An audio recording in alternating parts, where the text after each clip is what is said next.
Good morning to all. We are starting with chapter residential status. Why are we learning this chapter residential status? As because incidence of tax in India is dependent on two factors. First factor is residential status and the other factor is type of income. इसका मतलब ये है कि किसी भी person को India में tax देना है कि नहीं, ये दो बातों पे डिपेंडेंट होता है. पहली बात उसका रेजिडेंशियल स्टेटस क्या है और दूसरा उसकी टाइप ऑफ इनकम क्या है. इसीलिए हमें यह बात समझना जरूरी है कि एक पर्सन का रेजिडेंशियल स्टेटस क्या है. रेजिडेंशियल स्टेटस ये डिटरमिन किया जाता है on the basis of number of days of stay in India. आप हिंदुस्तान में कितने दिन रहते हो एक पर्टिकुलर प्रीवियस ईयर में, इसी बात पे डिपेंडेंट होगा कि आप रेजिडेंट हो या फिर नहीं हो. और जब हम ये बात डिटरमिन कर लेंगे तो फर्दर चेक किया जाता है कि आपकी इनकम किस प्रकार की है और इन दोनों बातों को चेक करने के बाद यह डिटरमिन किया जाता है कि आपको हिंदुस्तान में टैक्स देना है या फिर नहीं देना है.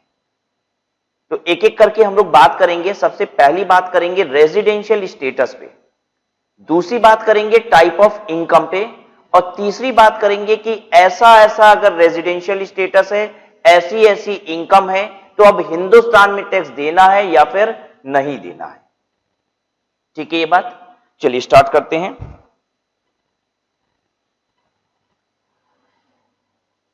The chapter is residential status.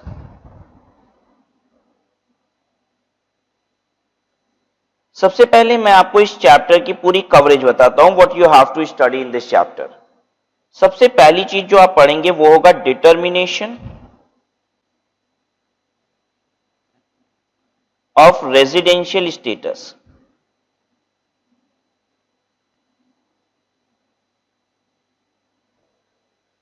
दूसरी चीज क्या पढ़ेंगे आप? Types of income. और तीसरी चीज पढ़ेंगे जो इन दोनों पे डिपेंडेंट होगी. अगर हमें रेजिडेंशियल स्टेटस एक पर्सन का पता चल गया और उसकी इनकम पता चल गई कैसी है, उसकी टाइप ऑफ इनकम पता चल गई, तो हम ये बता पाएंगे कि हिंदुस्तान में टैक्स देना है या फिर नहीं देना है. तो तीसरी बात होगी इंसिडेंस ऑफ टैक्स. ठीक है ये बात. अब एक एक करके फिर बात कर लेते हैं. डिटर्मिनेशन ऑफ रेजिडेंशियल स्टेटस में क्या देखना है? Determination of residential status.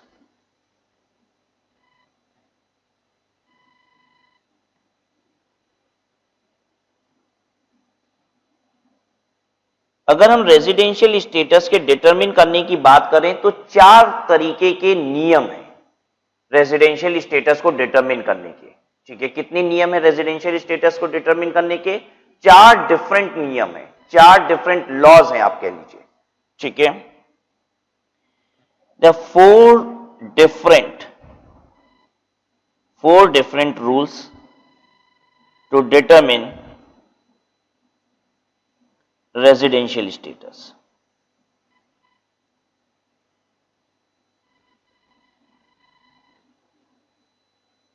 पहला क्या है? पहला एप्लीकेबल होता है इंडिविजुअल के लिए. अगर आपको इंडिविजुअल का रेजिडेंशियल स्टेटस जानना हो तो पहला वाला जो रूल है वो अप्लाई करेंगे. फिर एक दूसरा रूल हम लोग पढ़ेंगे रेजिडेंशियल स्टेटस डिटरमिन करने के लिए, जो कि अप्लाई होगा एचयूएफ. एक एचयूएफ का रेजिडेंशियल स्टेटस क्या है? आपने पढ़ ही रखा है. पर्सन क्या क्या कौन कौन पर्सन होते हैं जिन्हें टैक्स पे करना है? Individual, HUF, firm, company, AOP, BOI, artificial judicial persons. तो बड़े सारे पर्संस हैं. ठीक है, तो हर पर्सन के लिए आप देखोगे कि कुछ कुछ पर्संस के लिए अलग अलग नियम भी है रेजिडेंशियल स्टेटस डिटरमिन करने का. अगर इंडिविजुअल की रेजिडेंशियल स्टेटस निकालनी हो तो तरीका डिफरेंट है, एचयूएफ का रेजिडेंशियल स्टेटस निकालना हो तो तरीका डिफरेंट है. तीसरा जो रूल पढ़ेंगे वो कंपनी पे अप्लाई होगा. इससे हमें यह पता चलेगा कि कंपनी का रेजिडेंशियल स्टेटस क्या है. और चौथा तरीका बाकी सभी पर्सन पे अप्लाई करता है, all other person. All other person मतलब मतलब एक रूल पढ़ेंगे उससे सभी के रेजिडेंशियल स्टेटस निकाल लेंगे। तो हम लोग 4 रूल पढ़ेंगे रेजिडेंशियल स्टेटस निकालने के लिए। पहला इंडिविजुअल पे अप्लाई करेगा, दूसरा वाला रूल से एचयूएफ का रेजिडेंशियल स्टेटस पता चलेगा, हमारे तीसरे वाले रूल से कंपनी का रेजिडेंशियल स्टेटस पता चलेगा, और हमारे चौथे वाले रूल से क्या पता चलेगा, हमें बाकी सभी पर्सन का रेजिडेंशियल स्टेटस डिटरमिन करेंगे। कौन कौन हो गए बाकी सभी पर्सन का, मतलब फर्म आ गई यहां पे, एलएलपी, और बताइए AOP, BOI, artificial judicial person.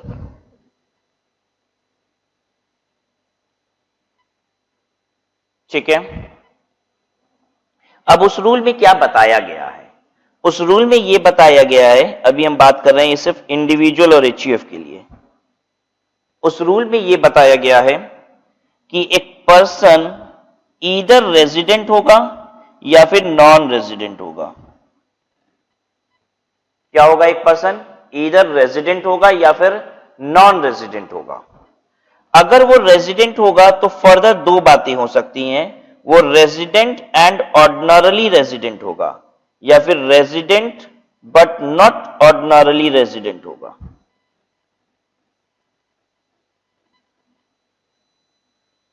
क्या क्या हो सकता है, एक इंडिविजुअल एचयूएफ रेजिडेंट होगा या फिर नॉन रेजिडेंट होगा। अगर वो रेजिडेंट होगा तो फर्दर चांसेस है वो रेजिडेंट एंड ऑर्डिनरली रेजिडेंट हो, या फिर resident but not ordinarily resident हो। ROR stands for resident and ordinarily resident. NOR stands for resident but not ordinarily resident. मतलब क्या होता है resident and ordinarily resident. Resident का मतलब आप रेजिडेंट हैं, ठीक है, और रेजिडेंट क्या होता है ये अभी बात करनी है, ठीक है, हालांकि अभी बताया नहीं आपको कि रेजिडेंट क्या होता है। आरओआर का मतलब यह है कि आप रेजिडेंट हैं, एंड ऑर्डिनरली रेजिडेंट है मतलब नॉर्मली रेजिडेंट होते भी हैं। हम रेजिडेंट हैं, ठीक है, कौन से प्रीवियस ईयर में, 18-19 में। हम प्रीवियस ईयर 18-19 में रेजिडेंट हैं और नॉर्मली रेजिडेंट रहते भी हैं, तो उसे कहा जाता है आरओआर। एनओआर का मतलब यह है कि हम रेजिडेंट तो हैं बट नॉट ऑर्डिनरली रेजिडेंट, मतलब नॉर्मली हम रेजिडेंट नहीं रहते हैं, but normally I am not resident.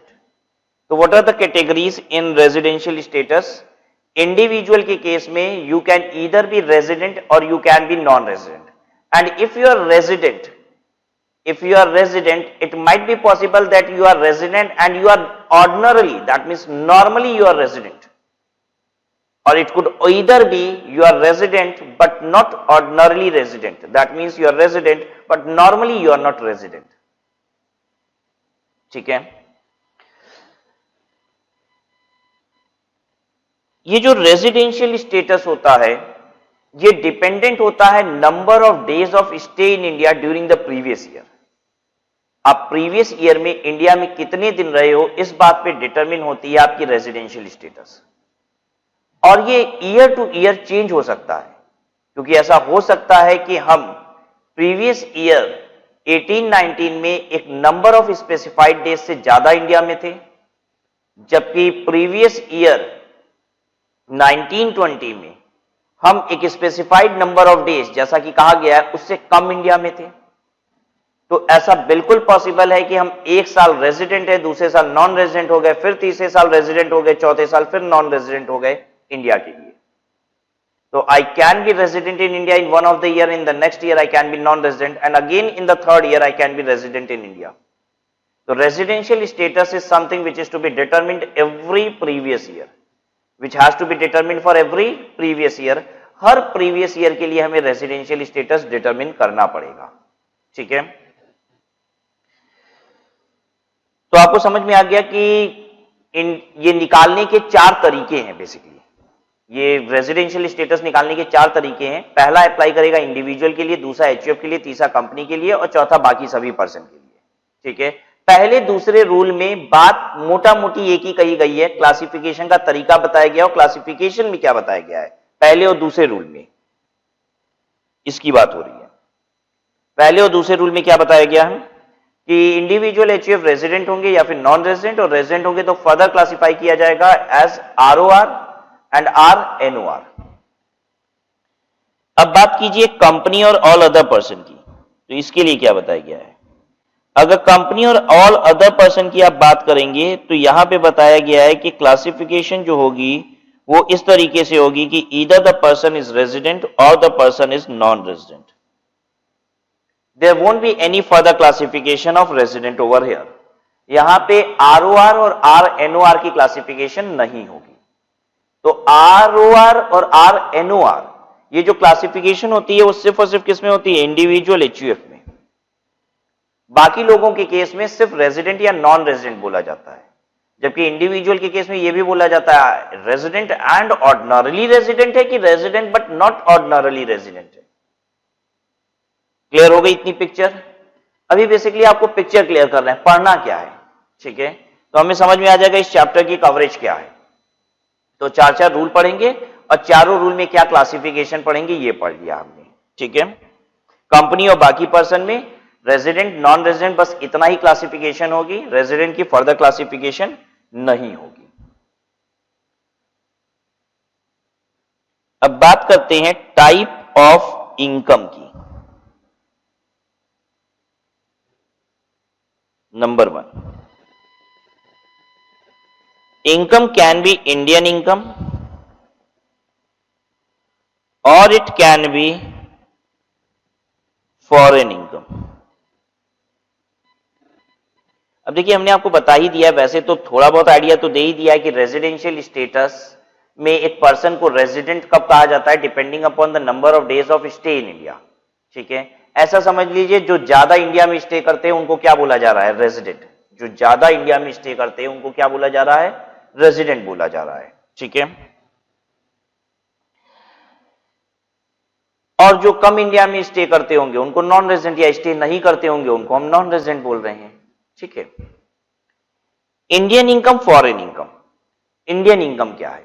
जो इंडियन इनकम नहीं है वो फॉरेन इनकम है. फिर ये बात हो जाएगी. इंडियन इनकम क्या है? अगर इंडिया में इनकम एक्रू होती है, एक्रूड इन इंडिया और received in India, what income? अगर income is either accrued in India और received in India, it is Indian income. And if it is neither accrued in India nor received in India, it is foreign income. समझ लीजिए बात को. Income accrued in India, received in India. ऐसे समझिए, I am a singer, हम गाना गाते हैं. ठीक है, and I have gone for an stage show in America. वहां पे जाके हम गाना गाएंगे. Where has the income accrued to me? एक अमेरिका की कंपनी है, उसने हमें कहा है कि आपको मेरे लिए गाना गाना है, स्टेज शो करना है, and I will pay you such and such amount. Right, हम वहां जाते हैं और गाना गाते हैं. Where has the income accrued? In America. The income has accrued in America. Right, but where have I received the payment? Do you know, उस company ने हमें पेमेंट कहां पे दी? इंडिया में पेमेंट की. उस कंपनी ने हमें पेमेंट अपनी एक इंडियन ब्रांच से इंडिया में करा दी. The payment has been received in India, the income will become Indian income. अगर इंडिया में इनकम एक्रू हो जाए या रिसीव हो जाए तो वो इंडियन इनकम कहलाती है. एक्रूअल का थोड़ा सा मतलब हम ध्यान से समझ ले तो बात और क्लियर हो जाएगी. एक्रूअल होता क्या चीज है?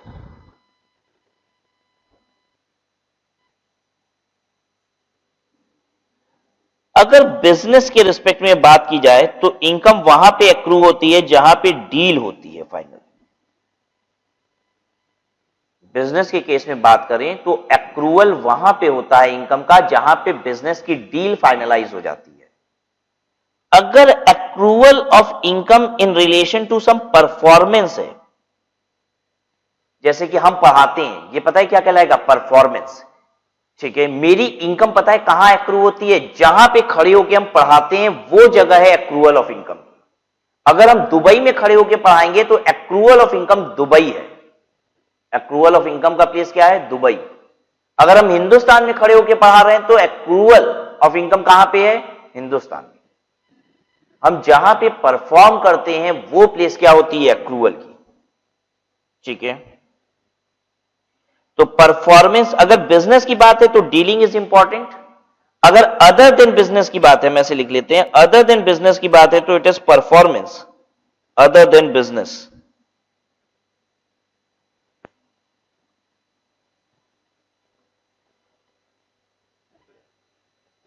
But wherever performance is required, आप ऐसे पहले इसको देखिएगा फिर इसको देखिएगा, देखने का तरीका यह है, wherever performance is required, the place of performance is the place of accrual, and wherever performance is not required, wherever performance is not required, the place of deal is called the place of accrual. Clear हो रही है बात आपको? फिर से repeat करते हैं, शाहरुख खान अगर यहां से दुबई जाते हैं, वहां जाके स्टेज शो करते हैं, ठीक है, डांस करते हैं जाके दुबई में, is it requiring performance? Yes, it's requiring performance. So where is the place of accrual? Dubai. Right? And he has received the money also in Dubai. And he received the money also in Dubai. That means the accrued in Dubai and received in Dubai, it's a foreign income. Suppose he goes and does an stage show in Dubai. Accrual place is Dubai, but he receives the money in India.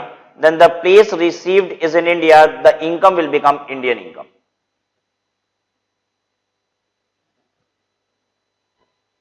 बात समझ में आ रही है? Business की बात कर लेते हैं थोड़ा सा।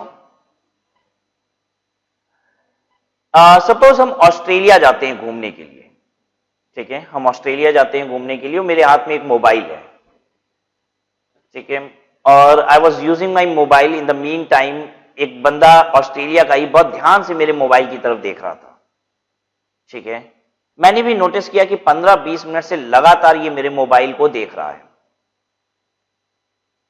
अचानक शायद उससे रहा नहीं गया और वो मुझसे कहता है, भाई साहब ये मोबाइल आपने कहां से लिया है, मुझे भी ये मोबाइल चाहिए, मुझे ये मोबाइल बहुत अच्छा लग रहा है, I want two by this mobile. मैंने उससे कहा कि ये मोबाइल मेरी अपनी फैक्ट्री का है, that means I am the manufacturer of this mobile. I said, wow, that's great, you are manufacturer of this mobile and I want to buy this mobile. I said, okay, it's done, how many pieces you require? He said, I need 100 pieces of this mobile, I want to use it myself, I want to gift it to my friends, I want to gift it to my employees, please give me 100 mobiles, right? So we made a deal there in Australia. Now what happened, when I came back to India, I dispatched those 100 mobiles and he sent me the payment, right? ऐसा भी possible है. What I did, I made the deal over there, right? Where is the place of accrual? हमने कहा कि yes, I am giving you 100 mobiles. He said yes, I am agreed to take 100 mobiles at the rate of such and such amount. And since we made the deal over there, हमारी deal कहाँ हो गई थी? Australia में हो गई थी. तो ऐसे में place of accrual of income क्या कहलाएगा? ऑस्ट्रेलिया कहलाएगा. नाउ द क्वेश्चन इज, ये इंडियन इनकम है कि नहीं? तो डिपेंड करता है एक और फैक्टर पे कि वो रिसीव कहां हुआ है. अगर पैसा भी उसने ऑस्ट्रेलिया में दे दिया तो इनकम फॉरेन इनकम हो गई, लेकिन अगर उसने पैसा इंडिया में मुझे दिया तो इनकम कौन सी हो गई? इंडियन इनकम हो गई. ठीक है, तो बिजनेस के केस में deal is the place of accrual and performance के केस में the place of performance is the place of accrual. ठीक है, अब आप आंसर करेंगे. एक हॉलीवुड स्टार है, वो इंडिया में आता है, स्टेज शो करता है, लेकिन उसे पैसा अमेरिका में मिलता है. एक हॉलीवुड स्टार है, इंडिया में आता है, स्टेज शो करता है, पैसा उसे फॉरेन में मिलता है. ये इंडियन इनकम है उसके लिए या फॉरेन इनकम है?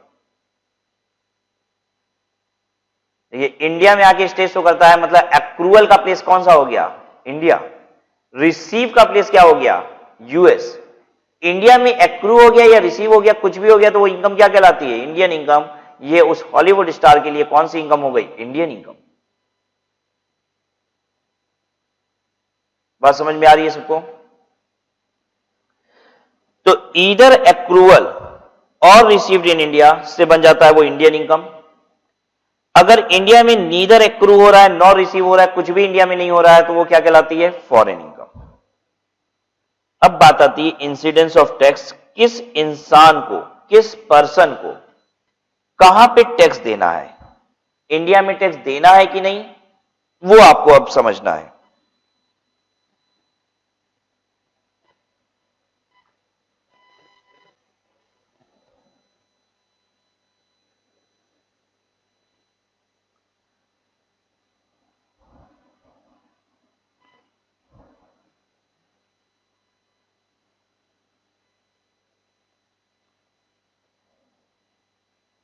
एक तरफ हम लिखेंगे पर्सन्स रेजिडेंशियल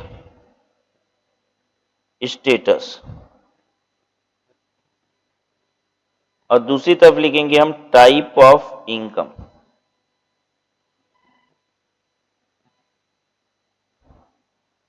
ठीक है, टाइप ऑफ इनकम में तीन तरीके की इनकम लिख देते हैं, दो तरीके की इनकम लिख देते हैं, इंडियन इनकम और फॉरेन इनकम। पर्सन में हालांकि हम तीन तरीके के पर्सन का नाम लिखेंगे, ROR,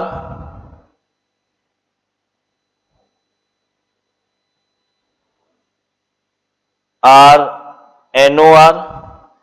ROR stands for resident and ordinarily resident, NOR stands for resident but not ordinarily resident, और तीसरा पर्सन है नॉन रेजिडेंट। अब इंसिडेंस ऑफ टैक्स क्या है? अगर आप रेजिडेंट एंड ऑर्डिनरली रेजिडेंट हैं, मतलब आप हिंदुस्तान के हैं, देखिए हमारी सरकार कैसे कहती है राज अग्रवाल आप रेजिडेंट हो और ऑर्डिनरली रेजिडेंट हो, नॉर्मली आप इंडिया में रहते भी हो, आप इंडिया में रहते हो और आप नॉर्मली इंडिया में रहते हो, आप रेजिडेंट एंड ऑर्डिनरली रेजिडेंट हो, आप पूरी तरीके से मेरे हो। ठीक है, तो आपकी दुनिया जहान की कोई भी इनकम हो उस पर टैक्स कहां दीजिए? यहां इंडिया में दीजिए।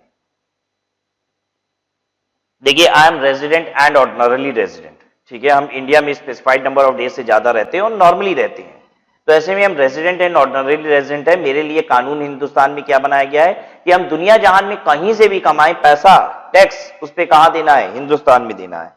तो whether I am earning Indian income और I am earning foreign income, I will have to pay taxes in India.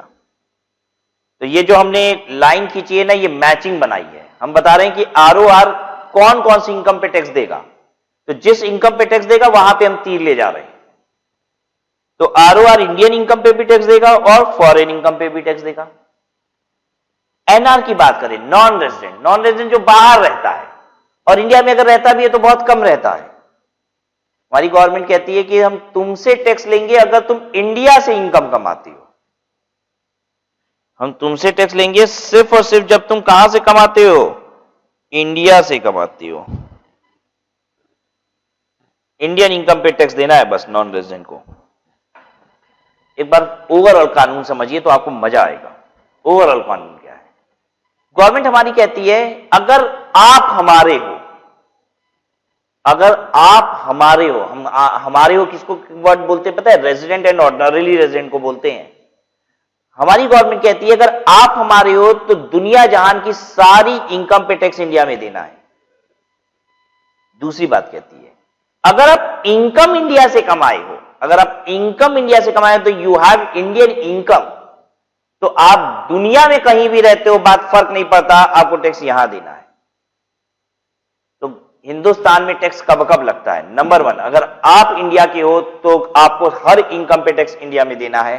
दूसरी बात, अगर आप इंडियन इनकम कमाए हो तो आप चाहे कोई भी हो, अब अगर आप इंडियन इनकम कमाए हो तो आप कोई भी हो, आपको टैक्स इंडिया में देना पड़ेगा।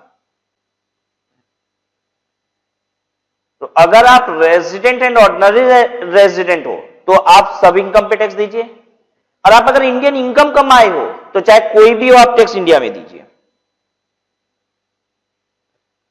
तो हमें समझ में आ गया कि ROR अपनी सभी इनकम पे टैक्स दे रहा है, 2 लाइन हमने खींची, लेकिन NR नॉन रेजिडेंट सिर्फ इंडियन इनकम पे टैक्स देगा, क्योंकि इनकम इंडियन इनकम है इसलिए उसे टैक्स देना पड़ रहा है, भले वो बाहर का है। और जो इंडिया का है वो तो अपनी दुनिया जहान की सारी इनकम पे इंडिया में टैक्स दे रहा है। अब बात आती है resident but not ordinarily resident, क्या ये इंडियन इनकम पे टैक्स देगा? आपको क्या लगता है? देना पड़ेगा। इंडियन इनकम पे तो सभी को टैक्स देना है। क्या कोई ऐसा भी है जो इंडियन इनकम पे टैक्स नहीं देगा? ऐसा नहीं है। इंडियन इनकम पे तो आप कोई भी हो टैक्स देना ही पड़ेगा, तो इसे इंडियन इनकम पे तो टैक्स देना ही है।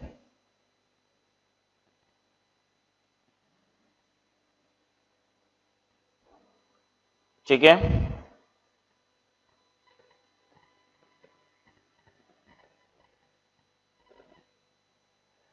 तो NOR इंडियन इनकम पे टैक्स दे रहा है। अब क्या ये फॉरेन इनकम पे भी टैक्स देगा? क्या ये फॉरेन इनकम पे भी टैक्स देगा? देखिए हम क्या कर रहे हैं,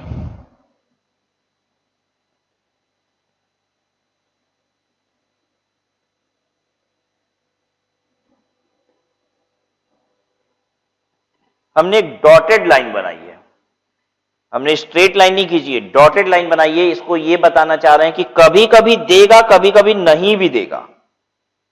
और यही बस है आपको पढ़ना, मेन यहीं पे हम लोग फोकस भी करेंगे जब इस पॉइंट पे पहुंचेंगे इंसिडेंस ऑफ टैक्स पे। तो कि RNOR इंडियन इनकम पे तो देगा, फॉरेन इनकम में कुछ सिचुएशन में देना है, कुछ सिचुएशन में नहीं भी देना है। तो चलिए, इनफैक्ट ओवरऑल चैप्टर तो मेरा तैयार हो ही गया, ढांचा तो समझ में आ गया। सबसे पहले हम रेजिडेंशियल स्टेटस जान लेंगे, 4 तरीके के रूल्स पढ़ेंगे यहाँ पे, एक इंडिविजुअल के लिए, एक HUF के लिए, कंपनी के लिए, और बाकी सभी पर्सन के लिए एक रूल पढ़ लेंगे। फिर टाइप ऑफ इनकम पढ़ लेंगे, इंडियन इनकम क्या होती है, फॉरेन इनकम क्या होती है, और मोटा मोटी इसमें पढ़ने जैसा कुछ बचा भी नहीं है, क्योंकि इंडियन इनकम क्या होती है ये आप समझ लियो। अगर इंडिया में इनकम एक्रू हो गई या रिसीव हो गई तो वो इंडियन इनकम है, और अगर कुछ भी इंडिया में नहीं हुआ तो वो फॉरेन इनकम है। ठीक है, और फिर उसके बाद हम लोग ने मैचिंग कॉन्सेप्ट को समझ लिया कि किस पर्सन को कौन सी इनकम पे इंडिया में टैक्स देना है। अगर वो ROR है तो सभी इनकम पे टैक्स देगा, NR है तो सिर्फ इंडियन इनकम पे देगा, बीच वाला है RNOR है तो इंडियन इनकम पे तो भाई दुनिया जहान में कोई भी हो सबको देना है, तो RNOR को इंडियन इनकम पे तो देना ही है। फॉरेन इनकम पे कभी कभी देना है, कभी कभी नहीं देना है। ये रहा हमारे पूरे चैप्टर का ढांचा, कवरेज। ठीक है, चलिए अब इस कहानी को खत्म करते हैं यहां पे और शुरू करते हैं चैप्टर को। Residential status, different taxable entities. Different taxable entities. All taxable entities are divided in following categories for the purpose of determining residential status. Residential status determine करने के लिए taxable entities, taxable entities का मतलब persons, person ही तो taxable entities हैं, person पे ही तो tax लगता है। ठीक है, persons को 4 कैटेगरी में हमने डिवाइड किया है, कहता है। ठीक है, रेजिडेंशियल स्टेटस डिटरमाइन करने के लिए पर्सन को 4 कैटेगरी में डिवाइड किया है। वो इसलिए किया है क्योंकि इन चारों कैटेगरी के लिए अलग अलग नियम है, अलग अलग सिस्टम है रेजिडेंशियल स्टेटस को डिटरमिन करने का। पहला कहता है इंडिविजुअल है, दूसरा HUF है, तीसरा कंपनी है, चौथा फर्म और एनी अदर पर्सन है, मतलब फर्म, AOP, BOI, AJP, बाकी सब यहां पे है। ठीक है,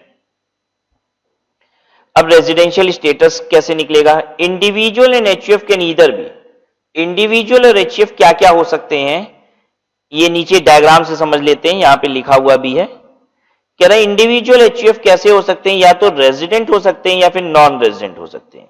और अगर रेजिडेंट होंगे तो वो फर्दर या तो ऑर्डिनरली रेजिडेंट हो सकते हैं या नॉट ऑर्डिनरली रेजिडेंट, मतलब रेजिडेंट एंड ऑर्डिनरली रेजिडेंट, या फिर resident but not ordinarily resident. All other SSC, all other SSC में तीसरे और चौथे पॉइंट वाले आ जाएंगे। तीसरे में कंपनी है और चौथे में फर्म, बाकी सभी पर्सन। तो कह रहा है ऑल अदर एसएससी मतलब तीसरी और चौथी category can either be resident या फिर नॉन रेजिडेंट। इसमें फर्दर क्लासिफिकेशन है ही नहीं, देखिए रेजिडेंट और नॉन रेजिडेंट। और अब हम लोग शुरू हो जाते हैं रेजिडेंशियल स्टेटस डिटरमिन करने के लिए। सबसे पहला rule, rules to determine residential status of an individual. Rules to determine residential status of an individual. Individual का रेजिडेंशियल स्टेटस कैसे डिटरमिन किया जाए। अब उसको पढ़ने से पहले आपके लिए एक ढांचा तैयार कर दें कि हम लोग इसमें क्या देखेंगे। रूल्स टू डिटरमिन, और आप भी लिखेंगे इसे, rules to determine residential status of an individual.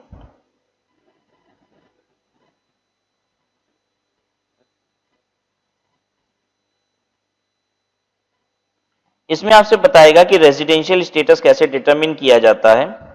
कहेगा इसमें आपको चेक करना होगा basic condition.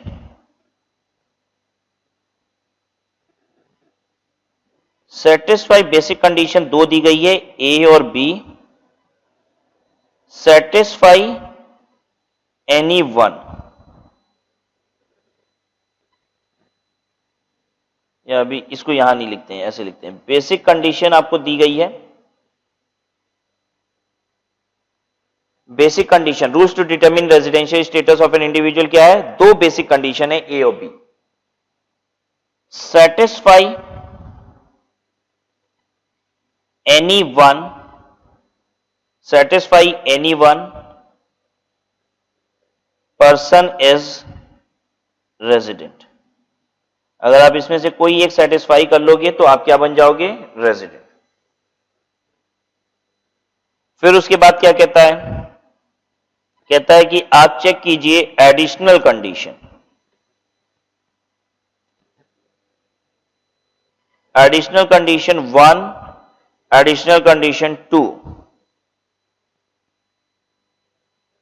additional condition 1, additional condition 2, okay, we'll write like this, additional condition 1 and additional condition 2,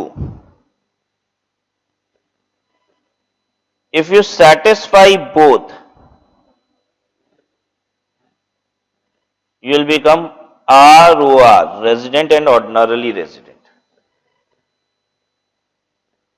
क्या करना है, रेजिडेंशियल स्टेटस ऑफ इंडिविजुअल कैसे निकाला जाता है, पहले बेसिक कंडीशन ए और बी चेक किया जाएगा, बेसिक कंडीशन ए और बी चेक किया जाएगा, बेसिक कंडीशन ए और बी में से अगर कोई भी एक सेटिस्फाई हो गया तो आप रेजिडेंट बन गए, ठीक है, बताइए दोनों सेटिस्फाई हो गया बेसिक कंडीशन तो क्या बनेंगे, तो भी रेजिडेंट, कोई एक भी सेटिस्फाई हो गया तो आप रेजिडेंट है, हम कह रहे हैं satisfy any one you will become resident, that means if you even satisfy both you will become resident. Okay, what will happen if I did not satisfy any of the basic condition A and B? If you do not satisfy any of the basic condition A and B, you will become non-resident. And if you become non-resident, there is no need to check additional condition also. Additional condition has to be checked only when you are resident, because additional condition will help you in determining whether you are ordinarily resident or not ordinarily resident. ठीक है, तो basic condition A और B में से अगर कोई एक satisfy हो जाता है तो आप बन जाएंगे रेजिडेंट, और अगर आप रेजिडेंट बन गए तो एडिशनल कंडीशन को चेक कीजिए 1 और 2, अगर दोनों एडिशनल कंडीशन सेटिस्फाई हो गई तब तो आप रेजिडेंट एंड ऑर्डिनरली रेजिडेंट हो गए, अगर दोनों कंडीशन सेटिस्फाई नहीं हुई, एक सेटिस्फाई हुई तो आप resident but not ordinarily resident, अगर एडिशनल कंडीशन की दोनों सेटिस्फाई नहीं हुई तो भी resident but not ordinarily resident, क्योंकि ए और बी सेटिस्फाई किए हो, रेजिडेंट तो हो ही चुके हो, ठीक है। ऐसे समझिए, आप फिर से रिपीट करता हूं, बेसिक कंडीशन ए और बी में से एक सेटिस्फाई हुआ तो आप रेजिडेंट, दोनों सेटिस्फाई हुआ तो रेजिडेंट, कोई भी सेटिस्फाई नहीं हुआ तो नॉन रेजिडेंट, और अगर ए और बी में से कोई सेटिस्फाई नहीं हुआ, आप नॉन रेजिडेंट हो गए हो, तो फर्दर एडिशनल कंडीशन को चेक किया ही नहीं जाता, जरूरत ही नहीं है, आप नॉन रेजिडेंट हो। एडिशनल कंडीशन को तभी चेक करना है जब आप रेजिडेंट हो, और एडिशनल कंडीशन की दोनों सेटिस्फाई हो गई तो आप ROR कहलाओगे, अगर एक सेटिस्फाई हुई एडिशनल कंडीशन से या कोई भी नहीं सेटिस्फाई हुई तो आप RNOR कहलाओगे, ठीक है। चलिए काम करते हैं हम आपसे, हम आपको बताते हैं कि क्या सेटिस्फाई हुआ क्या नहीं हुआ, ठीक है। A B 1 2, अभी कुछ पढ़ा नहीं है लेकिन देखिए फिर भी कितने सारे गेम्स खेल रहे हैं हम लोग।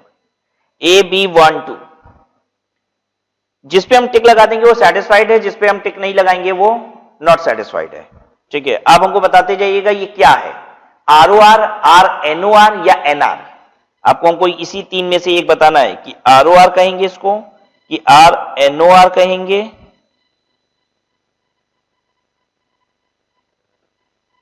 या फिर NR कहेंगे पर्सन को, यही डिटरमिन करके बताइए। A B 1 2, A satisfied, B not satisfied, 1 satisfied, 2 not satisfied।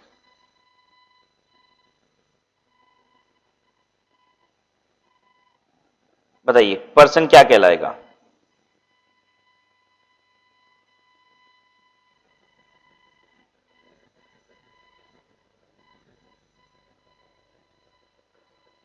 Yes come on, ए और बी में से कोई एक सेटिस्फाई हो गई बेसिक कंडीशन तो हम क्या बन गए, रेजिडेंट। अब 1 और 2 में से दोनों सेटिस्फाई होता तो ऑर्डिनरी रेजिडेंट कहलाते, लेकिन ऑर्डिनरी रेजिडेंट तो अब नहीं कहला पाएंगे, तो हम क्या बन गए, resident but not ordinarily resident. चलिए फिर से बताइए, A satisfied, B satisfied, 1 satisfied, 2 not satisfied.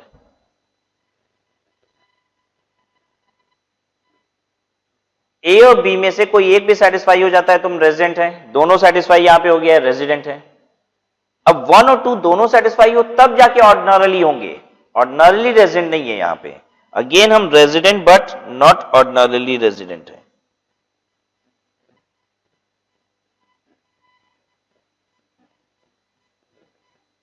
ठीक है, देखिए ये सेटिस्फाई नहीं हुआ, ये सेटिस्फाई नहीं हुआ, ये सेटिस्फाइड है, ये सेटिस्फाइड है।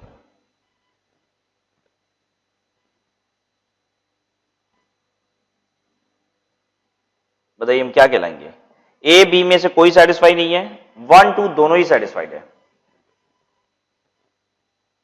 बात समझिएगा, 1 ए और बी अगर दोनों सेटिस्फाइड नहीं है तो हम नॉन रेजिडेंट बन गए, और अगर हम नॉन रेजिडेंट बन गए तो 1 और 2 चेक करने की आवश्यकता ही नहीं है, आवश्यकता ही नहीं है।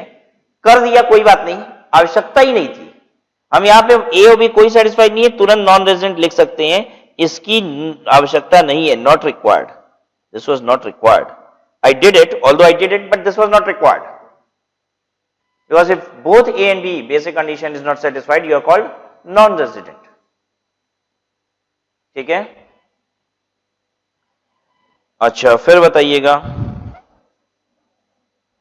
satisfied, not satisfied, satisfied, satisfied.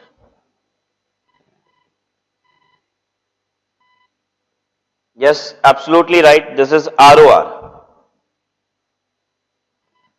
A is satisfied मतलब resident और 1 2 is satisfied मतलब ordinarily resident. So this will become ROR. चलिए अब आपको बात समझ में आ गई है, अब हम लोग कंडीशन देखना शुरू करते हैं।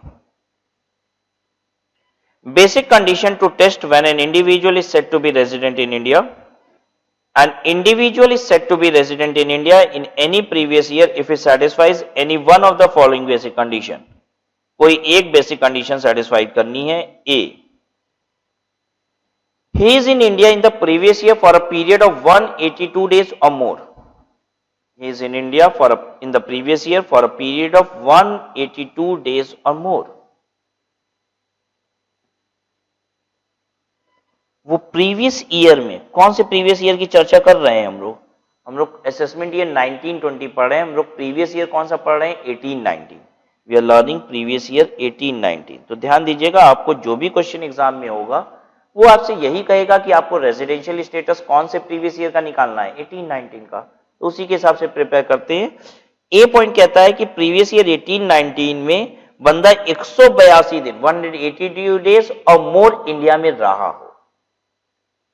हम शॉर्ट में लिखें बेसिक कंडीशन ए क्या है, बेसिक कंडीशन यहां पे हमने लिखा था ना, हम शॉर्ट में लिख रहे हैं बेसिक कंडीशन ए क्या है, stay in India in PY 1819 greater is equal to 182 days।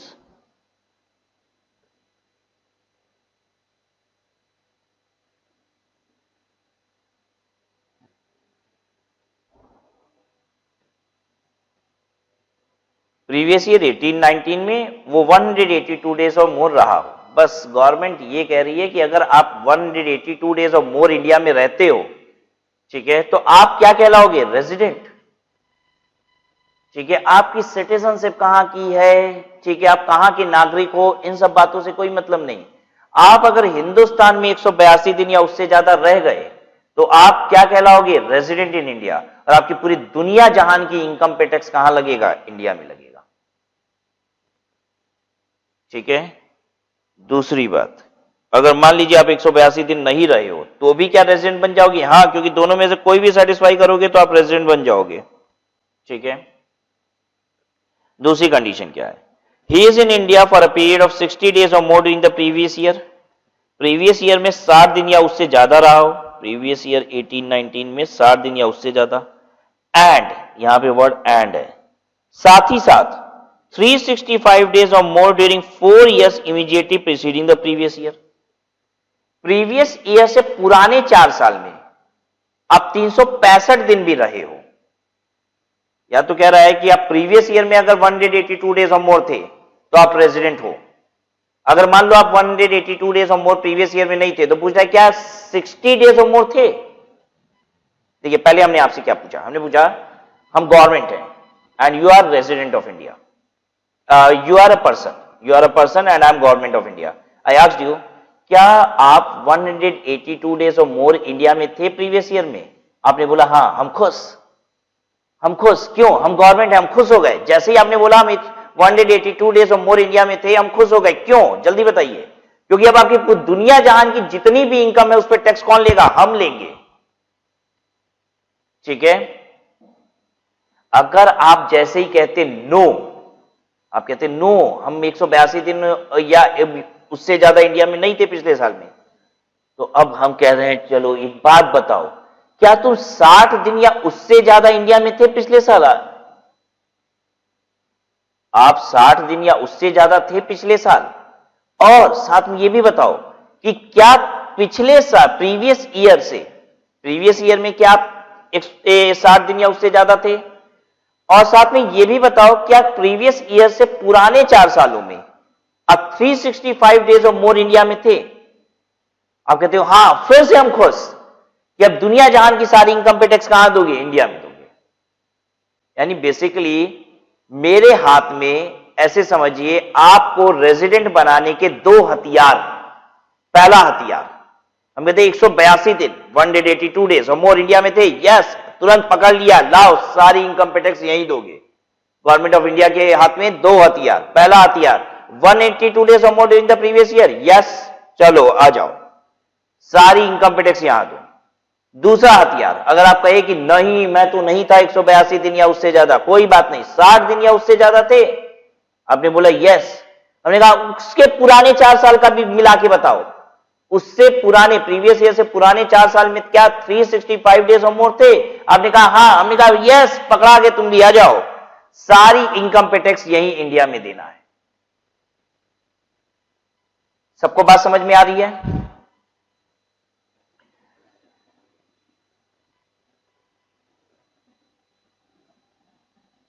तो यहां पे लिखते हैं stay in India in PY 1819 greater equal to 182 days, या फिर बी कंडीशन है stay in India in PY 1819 greater is equal to 60 days and is very important word over here कि सिर्फ पिछले साल 60 दिन, प्रीवियस ईयर में 60 दिन थे और उससे पुराने 4 सालों में 365 दिन या उससे ज्यादा थे। ये दोनों कंडीशन एक साथ सेटिस्फाई होगी तब बी कंडीशन सेटिस्फाई होगी। ये दोनों चीज होना चाहिए। Stay in India in PY 1819 greater is equal to 60 days and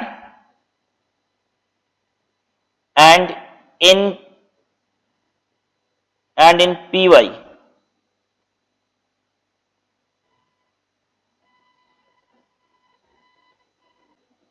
and in PY 1718,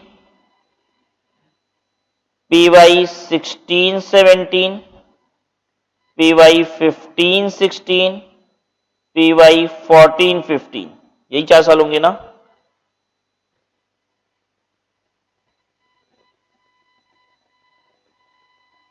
yes,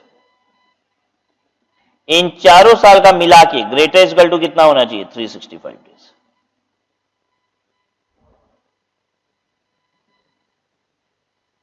अगर इन 4 साल का मिला के 365 डेज या उससे ज्यादा और प्रीवियस ईयर 1780 में 60 दिन से ज्यादा, तो हम क्या बन गए? रेजिडेंट बन गए। ठीक है, इतनी बात। तो क्या याद हुआ हमको कि नहीं? हम याद करके भी देख लें। Basic condition, any one of the basic condition A and B has to be satisfied, and if I satisfy any of the basic condition A and B, I'll become resident. What are those 2 basic condition? A, stay in India in the previous year 1819 greater is equal to 182 days. B condition, stay in India during the previous year 18-19 greater is equal to 60 days, and in preceding 4 PY and in preceding 4 previous year greater is equal to 365 days stay in India. ठीक है. अब बात ये आती है, sir आपने यहां पे ए बी लिखा, फिर यहां पे 1 2 लिखा, क्या ऐसा कुछ है ए बी 1 2 जैसे आपने लिखा यहां पे 1 और 2 भी रोमन 1 एंड 2 का स्मॉल 1 एंड 2 लिखा, यहां ए बी लिखा, क्या हम कुछ भी लिख सकते हैं? दो बेसिक कंडीशन है, तो सर हम ए बी की जगह इस तरीके से कुछ लिख दें, 1 2 लिख दें ए बी की जगह, इस वाले 1 2 की जगह भी हम ऐसे कुछ भी लिख दें, 1 2 लिख दें चाहे. Can I do so? No. अब आप पूछेंगे नो क्यों, आइए बताते हैं. बेसिकली ये जो ए है ये पॉइंट ए नहीं है, यह देख रहे हैं सेक्शन 6(1). बेसिकली ये जो ए है वो क्या है, ये this A is what, this is section 6(1)(a). पता है ये बी पॉइंट नहीं है, दिस इज सेक्शन 6(1)(b). इसको पढ़ा कैसे जाता है पता है आपको? इसको बोला जाता है, इसको कैसे रीड आउट किया जाता है, this called section 6 subsection 1 clause A, ऐसे पढ़ा जाता है, सेक्शन सबसेक्शन क्लॉज. तो this is not a, this is basically section 6 subsection 1 clause A. अब आपको ये सब याद करने को हम नहीं कह रहे हैं, मत याद कीजिए, this is not required, leave it. A B इतना जरूर लिखिएगा एग्जाम में, प्लीज ए बी लिखिएगा, 1 2 वगैरह मत लिख दीजिएगा, ठीक है, क्योंकि ये पॉइंट्स नहीं है कि कुछ भी लिख दिया, ये आप ए और बी लिखिएगा, ये क्लॉज है, क्लॉज ए क्लॉज बी, ठीक है. बिल्कुल एग्जैक्टली इसी तरीके से यहां पे भी आपको क्या ध्यान देना है, 1 एंड 2 लिखना है, ये स्मॉल रोमन वाला, स्मॉल रोमन नंबर 1 एंड 2 ही लिखना है एडिशनल कंडीशन में. याद रहेगी इतनी बात, ये पॉइंट्स नहीं है, बेसिकली ये सेक्शन का हिस्सा है और इसलिए इसको इनकरेक्ट नहीं लिखा जा सकता है, ये सेक्शन का हिस्सा है, ठीक है, ये इनकरेक्ट नहीं लिखा जा सकता. You will have to write the same way, you just write A B 1 and 2 जैसे लिखा है हमने, बिल्कुल वैसे ही. अब देखिए exception. What is exception? Exception का मतलब क्या होता है? एक्सेप्शन का मतलब होता है anything which is against the above rule. जैसे हमने कहा कि ये जो लड़का है ये बहुत अच्छा है, बहुत ही अच्छा है, लेकिन ये सिगरेट पीता है, ये दारू पीता है. तो पता है लेकिन ये सिगरेट पीता है, ये क्या है? Exception to my first line. पहली लाइन मेरी क्या थी? ये लड़का बहुत अच्छा है, ठीक है. फिर मैंने बोला लेकिन ये सिगरेट पीता है, तो लेकिन ये सिगरेट पीता है is an exception to the first line, ये लड़का बहुत अच्छा है. हिंदी में पता नहीं क्या बोलते हैं, अपवाद या उपवाद, something like that, I do not know well, ठीक है. तो anything which is against the above sentence is called exception. This is exception to this sentence, ठीक है. तो when I am saying exception, इसका मतलब है कि ऊपर वाला सिस्टम नहीं चलेगा, ऊपर वाला सिस्टम. व्हेन आई से एक्सेप्शन, तो इसका मतलब है कि कुछ सर्कमस्टांसेस ऐसे हैं जिसमें ये ऊपर वाला सिस्टम नहीं चलेगा. ऊपर वाला सिस्टम क्या था कि बेसिक कंडीशन ए बी में से कोई एक सेटिस्फाई कर दो तो आप रेजिडेंट बन जाओगे. सिस्टम अभी तक यही था कि बेसिक कंडीशन ए बी में से कोई भी सेटिस्फाई कर दो आप रेजिडेंट बन जाओगे. अब कहता है कि ये वाला सिस्टम नहीं चलेगा in the case of 1 and 2. ध्यान दीजिएगा, हम अभी इसकी बात नहीं कर रहे हैं, this we are not talking. अभी बेसिक कंडीशन ए और बी में ही चर्चा हो रही है कि बेसिक कंडीशन का एक एक्सेप्शन भी है, ठीक है. बेसिक कंडीशन का एक एक्सेप्शन है, ठीक है. क्या है exception? In the period of 60 days referred to in basic condition B above has been extended to 182 days in the case of. कह रही है जो बेसिक कंडीशन बी में 60 दिन है वो 182 दिन ही पढ़ा जाएगा इस सिचुएशन में और इस सिचुएशन में। तो दो सिचुएशन है, कह रहा है ये जो सिचुएशन 1 है और ये जो सिचुएशन 2 है, इन दोनों केसेस में बेसिक कंडीशन बी में भी 180 दिन ही बोला जाएगा इसको।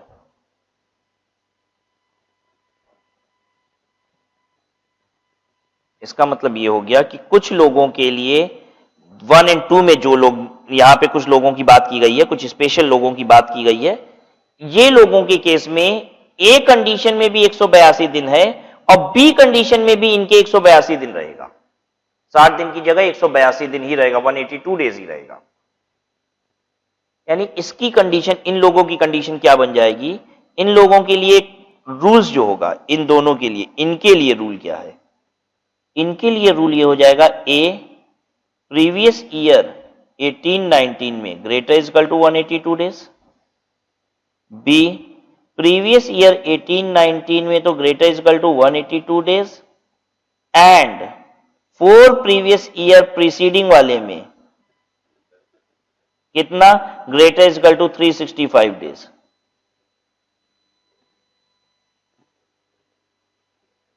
ध्यान से देखिए इस ए और बी कंडीशन को और आप समझने की कोशिश कीजिए क्या कहना चाह रहा है। बेसिक कंडीशन ए 182 दिन आपको प्रीवियस ईयर में रहना पड़ेगा, ठीक है।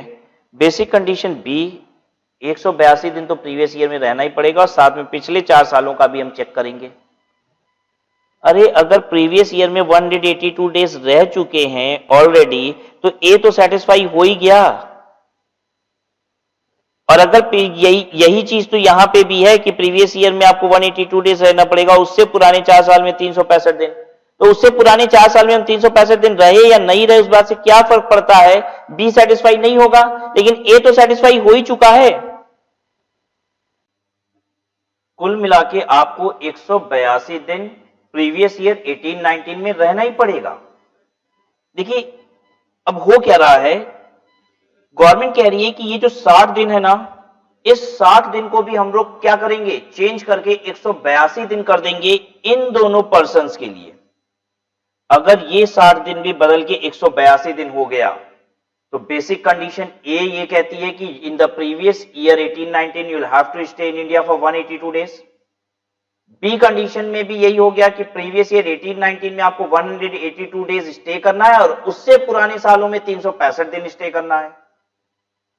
तो अगर हम उससे पुराने सालों में 365 दिन स्टे करते हैं कि नहीं, इस बात का कोई यूटिलिटी तो है नहीं, क्योंकि ए सेटिस्फाई करो या बी सेटिस्फाई करो, दोनों के लिए एक बात बहुत इंपॉर्टेंट है, कॉमन है कि 182 दिन प्रीवियस ईयर में रहना ही पड़ेगा। तो अगर हम 182 दिन प्रीवियस ईयर में रह गए, ठीक है, इसको सेटिस्फाई करने के लिए भी तो ये काम करना पड़ेगा, 182 डेज और मोर रहना पड़ेगा, और ए सेटिस्फाई करने के लिए भी 182 डेज और मोर रहना पड़ेगा। In that means in any case you have to stay in India for more than 182 days, right? B condition आपको मिल ही नहीं रही है, आप ऐसा समझ लीजिए। गवर्नमेंट आपको सिर्फ ये कह रही है कि आपको बेसिक कंडीशन ए देंगे, क्योंकि हर हाल में बेसिक कंडीशन ए अब सेटिस्फाई करना है और दोनों तो करना भी नहीं है सेटिस्फाई। 182 दिन इंडिया में रहने का मतलब क्या है कि बेसिक कंडीशन ए सेटिस्फाई हो गई और गवर्नमेंट आपसे वही सेटिस्फाई करवा रही है बस। हर हाल में आपको 182 दिन रहना है, ये बी सेटिस्फाई करने के लिए भी तो 182 दिन रहना पड़ेगा, और अगर सचमुच आप 182 दिन या उससे ज्यादा रह गए तो ए तो सेटिस्फाई हो ही चुका है। That means in exception situation you have to satisfy basic condition A। मतलब जो लोग एक्सेप्शन में कवर हैं उनको बेसिक कंडीशन ए सेटिस्फाई करके रेजिडेंट बनेंगे, और जो एक्सेप्शन में कवर नहीं है वो लोग ए और बी में से कोई भी सेटिस्फाई कर सकते हैं। अब आपसे ये बात पूछ रहे हैं, इन लोगों को, इन बेचारे लोगों को सिर्फ एक कंडीशन मिलती है, वही सेटिस्फाई करना है और उससे रेजिडेंट बनेंगे, और बाकी सभी लोगों को ए और बी में से कोई भी सेटिस्फाई कर लो, आप रेजिडेंट बन जाओगे। हम जानना आपसे क्या चाहते हैं कि ये लोग जो हैं जिनको सिर्फ एक ही कंडीशन मिलती है सेटिस्फाई करने के लिए, बेसिक कंडीशन ए, ये सेटिस्फाई करेंगे तो ही रेजिडेंट बनेंगे। क्या इनके लिए गवर्नमेंट अच्छा कर रही है या बुरा कर रही है? क्या ये बात इनके लिए अच्छी है कि इनको ए सेटिस्फाई करके रेजिडेंट बनना है, या फिर अगर इनको दोनों ऑप्शन दिया जाता है ए बी में से कुछ भी सेटिस्फाई कर लो तो रेजिडेंट बन जाओ, ये अच्छा होता? कोई बात नहीं, अभी आप नहीं सोच पा रहे हैं, दूसरी बात करते हैं। अब हमको ये बताओ, आपको किस बात में खुशी है? आप रेजिडेंट इन इंडिया कहलाते हो तो आपको खुशी है, या फिर आप नॉन रेजिडेंट इन इंडिया कहलाते हो तो आपको खुशी है? टैक्सेशन के पॉइंट ऑफ व्यू से सोचिएगा कि will you be happy in being resident of India और you will be happy to be non resident of India? पता है, हम रेजिडेंट बनना नहीं चाहेंगे। I am happy to be non resident in India because अगर हम रेजिडेंट बन गए तो हमें अपनी दुनिया जहान की सारी इनकम पे टैक्स कहां देना है? इंडिया में। एक रेजिडेंट को इंडियन इनकम, फॉरेन इनकम सभी पे टैक्सेस देना है। और अगर हम रेजिडेंट की डेफिनेशन से बाहर हो गए तो फायदा समझिए, हम नॉन रेजिडेंट बन गए, हमें सिर्फ और सिर्फ किस पे टैक्स देना होगा? इंडियन इनकम पे। तो I always try to be out of the definition of resident. ठीक है, अब आप सोचिए, हमें नॉन रेजिडेंट बनने में ही खुशी है, ये बात समझ में आ रही है? क्योंकि रेजिडेंट बन गए तो सभी इनकम पे टैक्स देंगे, नॉन रेजिडेंट बन गए तो सिर्फ इंडियन इनकम पे इंडिया में टैक्स देंगे। अब आप हमको बताइए, ये जो लोग हैं, ये दो लोग जिनके लिए गवर्नमेंट ने कहा कि आपको बेसिक कंडीशन ए सेटिस्फाई करनी है तब आप रेजिडेंट बनेंगे, और बाकी लोगों के लिए दो कंडीशन ए और बी, तो इनके लिए गवर्नमेंट ने अच्छा किया या बुरा किया? आपको बड़ा बुरा लग रहा है कि इस बेचारे को बस एक कंडीशन, बाकी सभी लोगों को दो दो कंडीशन, कोई भी एक सेटिस्फाई कर लो। क्या बुरा कर रही है गवर्नमेंट इस बेचारे के साथ? कॉन्सेप्ट समझिए। बेसिकली ये बेसिक कंडीशन ए और बी दो कंडीशन नहीं है, दो जाल है। दो जाल है गवर्नमेंट के पास जिससे गवर्नमेंट आपको ट्रैप करती है। गवर्नमेंट पहला जाल फेंकती है आपके ऊपर। क्या प्रीवियस ईयर में 182 दिन थे इंडिया में? आओ पकड़ लिया, अब सारी इनकम पे टैक्स कहा दो इंडिया में। अगर आप उस जाल में नहीं पकड़ाते हो 182 दिन वाले, तो गवर्नमेंट आपके ऊपर दूसरा जाल फेंकती है, बेसिक कंडीशन बी। कहती है प्रीवियस ईयर में 60 डेज और मोर थे और उससे पुराने 4 सालों में 365 दिन या उससे ज्यादा थे, आओ पकड़ा गए तुम, अभी भी पकड़ा गए, और अब सारी इनकम पे टैक्स कहा दो इंडिया में। ये दो बेसिक कंडीशन, दो जाल है गवर्नमेंट का। ठीक है, ट्रैप है गवर्नमेंट का। गवर्नमेंट पहला ट्रैप फेंकती है 182 दिन या उससे ज्यादा वाला, नहीं पकड़ाते हो तो गवर्नमेंट 60 दिन और पुराने 4 सालों में 365 दिन वाला ट्रैप फेंकती है और आपको पकड़ती है। ठीक है, अगर गवर्नमेंट इन लोगों को सिर्फ एक कंडीशन देती है, कहती है बेसिक कंडीशन ए सेटिस्फाई करोगे तो रेजिडेंट, नहीं तो नॉन रेजिडेंट, इसका मतलब क्या हुआ? गवर्नमेंट इनके ऊपर बस एक जाल फेंकती है, पकड़ाए तो रेजिडेंट, नहीं पकड़ाए तो नॉन रेजिडेंट। इनके साथ गवर्नमेंट अच्छा कर रही है, ये नसीब वाले लोग हैं, ये नसीब वाले लोग हैं, इनके ऊपर गवर्नमेंट एक ही जाल फेंकती है। क्लियर है बात सबको? तो अब देखिए, कुल मिला के अभी तक हमने क्या सीखा? हमने सीखा, in order to become resident we have to satisfy either of the basic condition A और B, but for few persons, जो एक्सेप्शन में कवर होते हैं, they have to satisfy basic condition A only in order to become resident, right? और जिनको सिर्फ basic condition ए मिल रही है वो नसीब वाले लोग हैं। ठीक है, ये एक जाल गवर्नमेंट फेंक रही है, फंसे तो रेजिडेंट, नहीं तो नॉन रेजिडेंट, और बाकी सभी लोग एक जाल फेंकती है, नहीं फंसे गवर्नमेंट दूसरा जाल फेंकती है, फिर फंसाने की कोशिश करती है। यानी हमें दो दो जाल का सामना करना है बाकी लोगों को, और इन लोगों को सिर्फ एक जाल का सामना करना है। ठीक है, तो आइए समझते हैं ये नसीब वाले लोग कौन हैं।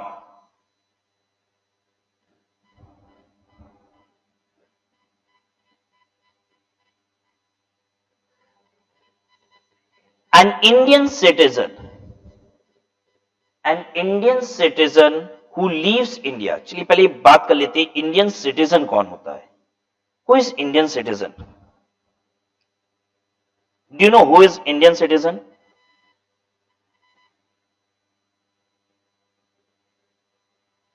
आप सब इंडियन सिटीजन का मतलब भारत के नागरिक, ठीक है।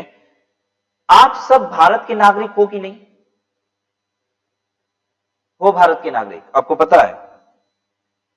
वैसे तो आपको यह बता दूं कि इंडियन सिटीजन की डेफिनेशन इंडियन सिटीजनशिप एक्ट में दी हुई है, ठीक है। ये इनकम टैक्स एक्ट में कहीं भी डिफाइंड नहीं है।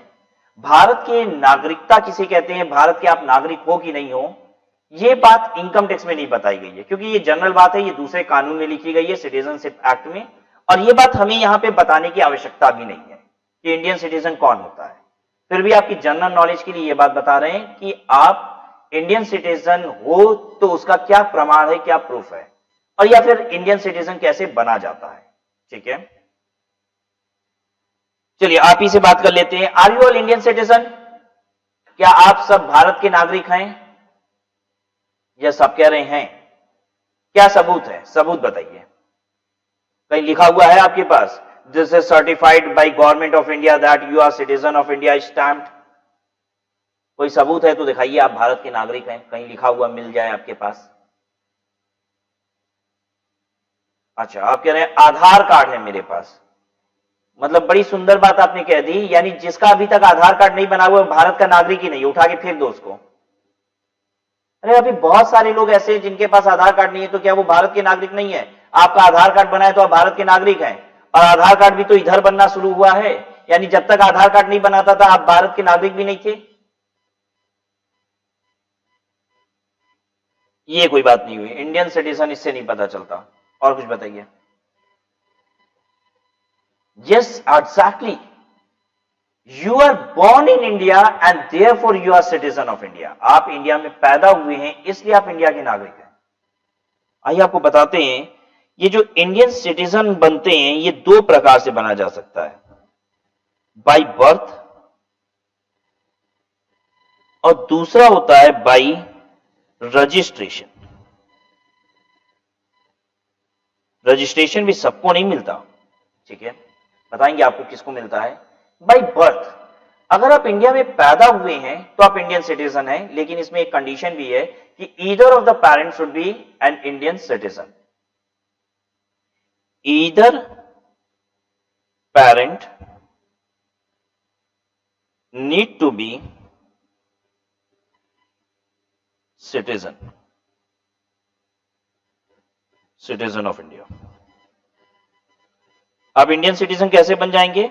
अगर आप इंडिया में पैदा हुए हैं और माता पिता में से कोई एक इंडियन सिटीजन है। ऐसे समझ लीजिए एक विदेशी जोड़ा इंडिया में आता है हनीमून के लिए और हनीमून के बाद भी यहीं रह जाता है इंडिया में, और यहां पे उसे एक बच्चा हो जाता है। ये जो संतान हुई है इंडिया में, क्या वो इंडियन सिटीजन है? नहीं है। वो इसलिए नहीं है क्योंकि माता पिता दोनों ही इंडियन सिटीजन नहीं थे, दोनों विदेशी थे। इंडियन सिटीजन कब आप कहलाओगे? जब आप इंडिया में पैदा हुए हो, माता पिता में से कोई एक इंडियन सिटीजन है, ठीक है। दूसरी बात, आप रजिस्ट्रेशन के जरिए भी इंडियन सिटीजन बन सकते हो, लेकिन रजिस्ट्रेशन सबको नहीं मिलता। रजिस्ट्रेशन किसको मिल सकता है? अगर आप पर्सन ऑफ इंडियन ओरिजिन हो, पर्सन ऑफ इंडियन ओरिजिन,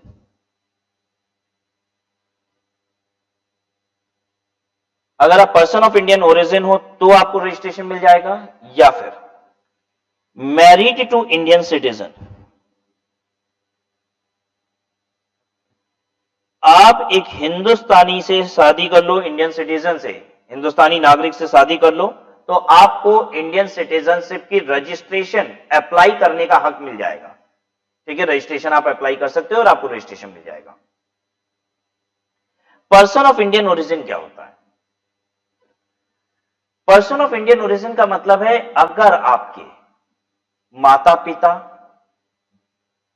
दादा दादी, नाना नानी, या फिर आप खुद, I am repeating again, if either you or your parents or your grandparents were born in undivided India, then you are a person of Indian origin. अगर आप खुद या फिर आपके माता पिता या फिर आपके ग्रैंड पेरेंट्स का मतलब दोनों है, पैटर्नल और मैटरनल। पैटर्नल मतलब दादा दादी और मैटरनल मतलब नाना नानी, ठीक है। आप खुद या फिर आपके माता पिता या फिर आपके दादा दादी, नाना नानी, कोई भी अनडिवाइडेड इंडिया में पैदा हुए थे, मतलब जब हिंदुस्तान का बंटवारा नहीं हुआ था उस समय अगर पैदा हुए थे, ठीक है, तो आप कहलाते हो कि आप इंडिया के ओरिजिन के पर्सन हो, you are person of Indian origin, ठीक है। हालांकि हो सकता है कि आपका जन्म कहां हुआ, इंग्लैंड में हुआ। फिर से समझाता हूं, आपके दादाजी 1942 में 1942 में देश आजाद होने के पहले, ठीक है, जब देश का बंटवारा नहीं हुआ था, ठीक है, 1942 में आपके दादाजी इंडिया में पैदा हुए थे, आप इंग्लैंड में पैदा हुए हो, ठीक है, आप इंग्लैंड में पैदा हुए तो इंग्लैंड के सिटीजन हो गए, लेकिन पता है आप कौन हो, पर्सन ऑफ इंडियन ओरिजिन हो, आपका जो ओरिजिन है वो हिंदुस्तान से है, दादाजी इंडिया के थे। क्या आप हिंदुस्तान में आके रजिस्ट्रेशन के लिए अप्लाई कर सकते हो कि मुझे हिंदुस्तान की नागरिकता दे दी जाए? यस, कर सकते हो। If you are a person of Indian origin you can apply for registration of Indian citizen. एक बार फिर से रिपीट करते हैं, पर्सन ऑफ इंडियन ओरिजिन क्या होता है? If either you or your parents or your grandparents were born in undivided India. हम आपको बता देते हैं एक बार अनडिवाइडेड इंडिया का मतलब क्या है। 14 अगस्त 1947 देश की आजादी का दिन बता देंगे क्या आप? इंडिपेंडेंस डे मालूम है ना? देश किस दिन हमारा आजाद हुआ? 15 अगस्त 1947, ठीक है। और शायद आपको इस बात की जानकारी होगी कि जिस दिन हमारा देश आजाद हुआ था उसी दिन क्या किया गया था? देश का बंटवारा भी कर दिया गया था। 15 अगस्त 1947 को हमारा देश आजाद हुआ और उसी दिन हिंदुस्तान और पाकिस्तान का बंटवारा भी हुआ, ठीक है। तो 15 अगस्त 1947 को हमारा हिंदुस्तान एक डिवाइडेड इंडिया था, हम बंटवारा कर चुके थे 15 अगस्त को। 14 अगस्त 1947 तक, एक दिन पहले तक ये अनडिवाइडेड इंडिया था। पता है, अगर 14 अगस्त 1947 तक की हिंदुस्तान की बात करें तो इसका मतलब यह होता है कि उस समय इंडिया का मतलब इंडिया प्लस आज वाला पाकिस्तान, वो भी इंडिया था, और आज जो बांग्लादेश है वो भी क्या था? इंडिया था। तो 14 अगस्त 1947 तक आज का हिंदुस्तान, आज का पाकिस्तान और आज का बांग्लादेश मिला के क्या था? हिंदुस्तान। इसी को कहेंगे अनडिवाइडेड इंडिया। अगर आप खुद या फिर आपके पेरेंट्स या फिर आपके ग्रैंड पेरेंट्स इस तारीख तक पैदा हुए थे, 14 अगस्त 1947 तक पैदा हुए थे, तो आप पर्सन ऑफ इंडियन ओरिजिन कहलाते हो, ठीक है। 15 अगस्त 1947 से वही क्या बन गया है? Divided India. लेकिन ये बात क्या हो रही है? पर्सन ऑफ इंडियन ओरिजिन हम कब कहलाते हैं? जब हम खुद या फिर पेरेंट्स या फिर ग्रैंड पेरेंट्स अनडिवाइडेड इंडिया में पैदा हुए थे, यानी 14 अगस्त 1947 तक पैदा हुए थे, तो हम लोग क्या कहलाएंगे? पर्सन ऑफ इंडियन ओरिजिन कहलाएंगे। अच्छा, आपको ये पता है ना कि 1971 में कुछ लोग कहेंगे कि सर 1971 में बांग्लादेश आजाद हुआ था 1971 में। तो बेसिकली 1971 में पाकिस्तान और बांग्लादेश का आपस में बंटवारा हुआ था, ठीक है। ओरिजिनली क्या था हम आपको बता दें, 14 अगस्त 1947 तक तो पाकिस्तान, हिंदुस्तान, बांग्लादेश सब एक थे। 15 अगस्त 1947 को पाकिस्तान और हिंदुस्तान का बंटवारा हुआ था, जिसमें पाकिस्तान और जो आज बांग्लादेश कहलाता है वो कहलाता था ईस्ट पाकिस्तान। दोनों हिंदुस्तान से अलग हो गए थे, पाकिस्तान और बांग्लादेश कहलाता था ईस्ट पाकिस्तान। फिर 1971 में पाकिस्तान और ईस्ट पाकिस्तान की लड़ाई हुई और उसमें पाकिस्तान अलग हो गया और ईस्ट पाकिस्तान बन गया बांग्लादेश। आ रही बात समझ में? ये पोजीशन है। तो बेसिकली हमको 1971 की लड़ाई से मतलब भी नहीं है, हमको जो समझना है वो बस 1947 वाली बात समझनी है, क्योंकि हिंदुस्तान से तो उसी समय अलग हो चुका था, ठीक है। 1971 में पाकिस्तान में से स्प्लिट हुआ, हिंदुस्तान से स्प्लिट तो 1947 में ही बांग्लादेश हो चुका था, ठीक है। 1947 में जब स्प्लिट हुआ तो वो स्प्लिट हुआ एज एन ईस्ट पाकिस्तान, ठीक है। अच्छा, और नेक्स्ट क्या है रजिस्ट्रेशन का? Married to an Indian citizen. Married to an Indian citizen, Hindustan के किसी नागरिक से शादी कर लो, आप क्या बन जाओगे? इंडियन सिटीजन बन जाओगे, क्योंकि आप रजिस्ट्रेशन अप्लाई करोगे और आपको मान्यता मिल जाएगी। अब एक बात बताइए, जैसे मान लीजिए कोई इंग्लैंड में पैदा हुआ है, ठीक है, और उसके माता पिता दादा दादी कोई भी इंडिया के नहीं है, वो सब भी इंडिया में पैदा नहीं हुए थे, अनडिवाइडेड इंडिया में। अब ऐसे बंदे को हिंदुस्तान की नागरिकता चाहिए, क्या रास्ता बचा है? वो हिंदुस्तान में पैदा नहीं हुआ था, यानी ये वाली पोजीशन कट गई, बर्थ तो था ही नहीं। दूसरी चीज हम कह रहे हैं कि इंडियन ओरिजिन का भी कोई नहीं था, उसके दादा दादी नाना नानी कोई भी सब हिंदुस्तान में पैदा ही नहीं हुए थे, सब इंग्लैंड वाले ही हैं, तो ये भी कट गया। अब क्या कर सकता है वो? बस एक ही विकल्प बचा है, अगर वो हिंदुस्तान में आके शादी कर ले, ठीक है, किससे? हिंदुस्तान में आके शादी बस नहीं रचा ले, डेस्टिनेशन ना हो बस हिंदुस्तान, ठीक है, हिंदुस्तान में आके शादी कर ले हिंदुस्तान के नागरिक से, तो वो एप्लीकेशन लगा सकता है रजिस्ट्रेशन के लिए एज एन इंडियन सिटीजन। आइए इस बात को हम आपको समझाते हैं, एक मूवी से समझाते हैं, ठीक है, इंटरेस्टिंग बात है, आपको मजा भी आएगा। आपने वो मूवी देख रखी है, आ अब लौट चले? मूवी है आ अब लौट चले, कितने लोगों ने देखी है? थोड़ा सा बताएं आपको इस मूवी के बारे में। इस मूवी में ऐश्वर्या राय है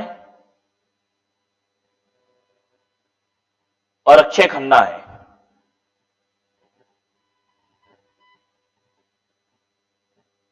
अक्षय खन्ना सन ऑफ विनोद खन्ना और ऐश्वर्या राय इस मूवी में है आप लौट चले। कितने लोगों ने देखी है ये मूवी?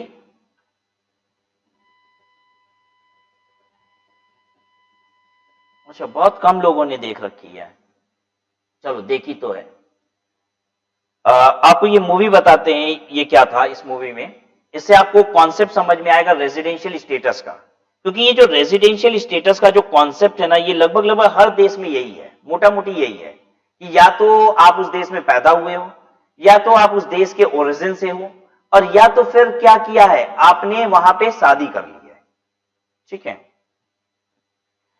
इस मूवी में ये दिखाता है कि ऐश्वर्या राय और अक्षय खन्ना दोनों हिंदुस्तान में, दोनों अलग अलग जगह पे, ठीक है, मतलब दोनों एक दूसरे को जानते नहीं है, दोनों अलग अलग जगह पे हिंदुस्तान में है।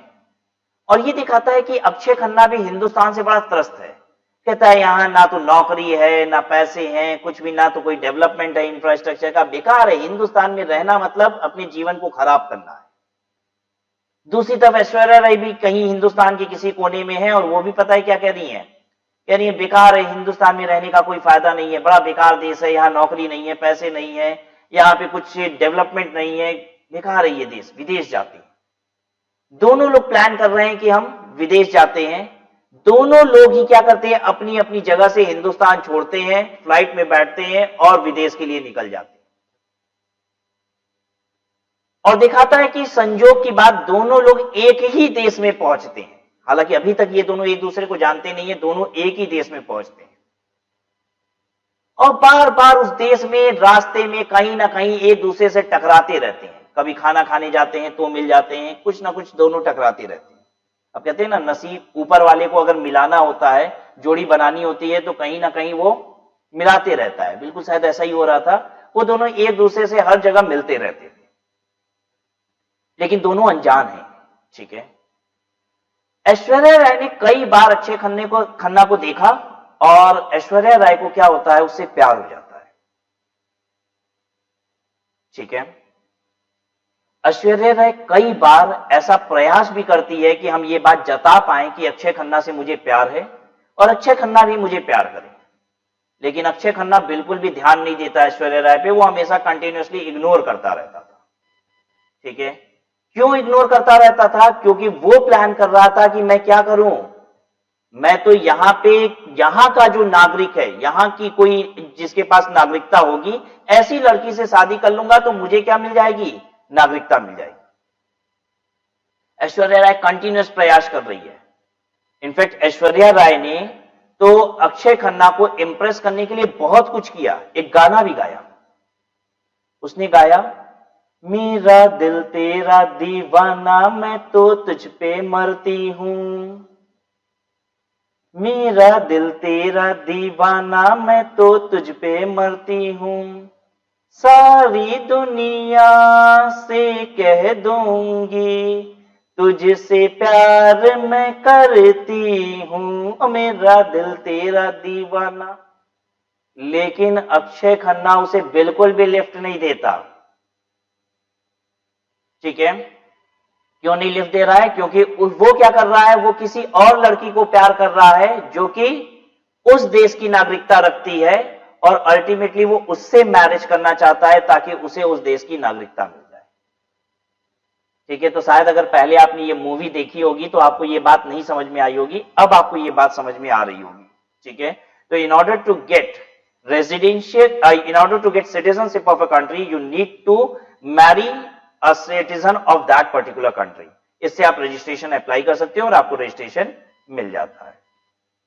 ठीक है, चलिए अब आ जाते हैं वापस से इस पे।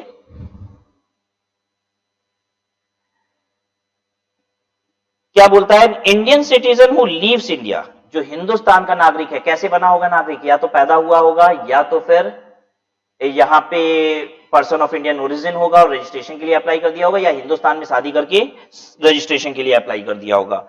N Indian citizen who leaves India during the previous year for the purpose of employment, एक इंडियन सिटीजन जो हिंदुस्तान छोड़ के जा रहा है इस साल, क्यों जा रहा है? For the purpose of employment. बहुत ध्यान से समझिएगा, for the purpose of employment.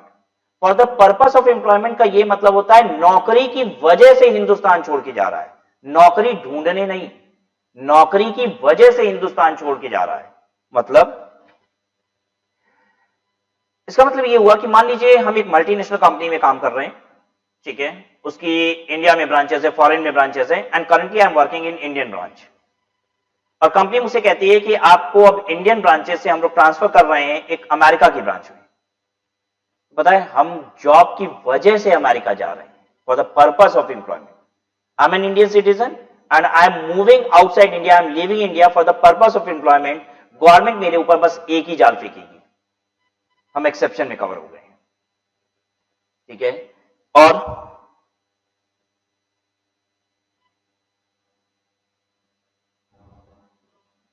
बीच में और है, ध्यान दीजिएगा, और Indian citizen who leaves India during the previous year as a member of crew of an Indian ship.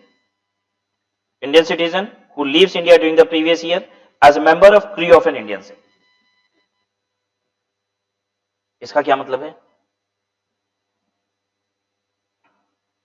हम एक इंडियन सिटीजन हैं जो इंडिया छोड़ के जा रहे हैं प्रीवियस ईयर में, क्यों? क्योंकि हम एक इंडियन शिप पे काम करते हैं और शिप जनरली बाहर जा रही है, तो हमें इंडिया छोड़ के जाना है क्योंकि हम शिप पे काम करते हैं as a crew member of the ship. Crew member का मतलब क्या होता है?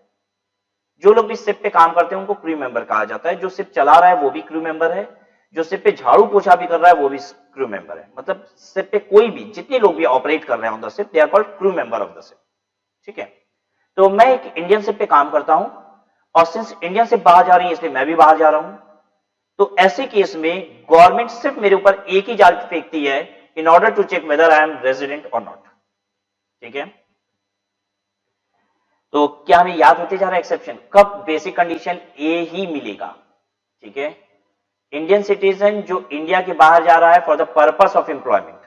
For the purpose of employment का मतलब यह होता है जब हम जॉब की वजह से, अपनी एम्प्लॉयमेंट की वजह से इंडिया के बाहर जा रहे, एम्प्लॉयमेंट के लिए, एम्प्लॉयमेंट की वजह से इंडिया के बाहर जा रहे एम्प्लॉयमेंट के लिए, तो इसे कहा जाता है for the purpose of employment.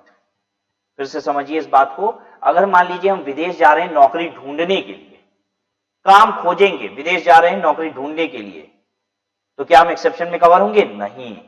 बताइए, मेरे एग्जाम्पल में ऐश्वर्या राय और अक्षय खन्ना विदेश गए थे नौकरी ढूंढने के लिए, उनको तो इंडिया में कुछ समझ में नहीं आ रहा था, वो नौकरी ढूंढने के लिए गए थे, क्या वो एक्सेप्शन में कवर होंगे? नहीं। ठीक है, और समझिए बात को, मान लीजिए हम सेमिनार, कॉन्फ्रेंस ये सब अटेंड करने के लिए कंपनी के काम से कॉन्फ्रेंसेस, सेमिनार अटेंड करने के लिए इंडिया के बाहर जा रहे हैं। Is it called for the purpose of employment? ये भी for the purpose of employment नहीं है। बेसिकली पर्पस ऑफ एम्प्लॉयमेंट का मतलब होता है हम बाहर जाके बेसिकली जॉब ज्वाइन कर लेंगे, वहीं पे काम करेंगे। ठीक है, और ये जो जॉब हमें असाइन की गई है विदेश में, वो पहले से ही असाइंड है, जब हम हिंदुस्तान में तभी असाइंड है। जो हम पहले से जॉब हमें असाइंड है और हम हिंदुस्तान छोड़ के बाहर जा रहे हैं उस जॉब को करने के लिए, इसी को बस कहा जाता है पर्पस ऑफ एम्प्लॉयमेंट। हम बार बार मीटिंग अटेंड करने, कंपनी के काम से मीटिंग अटेंड करने विदेश जाते रहते हैं, is it purpose of employment? No. हम नौकरी ढूंढने जा रहे हैं, is it purpose of employment? No, हमें नौकरी मिल चुकी है और विदेश में जाके अब हम नौकरी करेंगे। नौकरी मिल चुकी है और विदेश में जाके नौकरी करेंगे, इसे कहा जाता है पर्पस ऑफ एम्प्लॉयमेंट। क्लियर है इतनी बात? चलिए और की बात क्या है, इंडियन सिटीजन जो हिंदुस्तान छोड़ के जा रहा है, क्यों? क्योंकि शिप पे वो काम करता है और वो शिप हिंदुस्तान के बाहर जा रही है।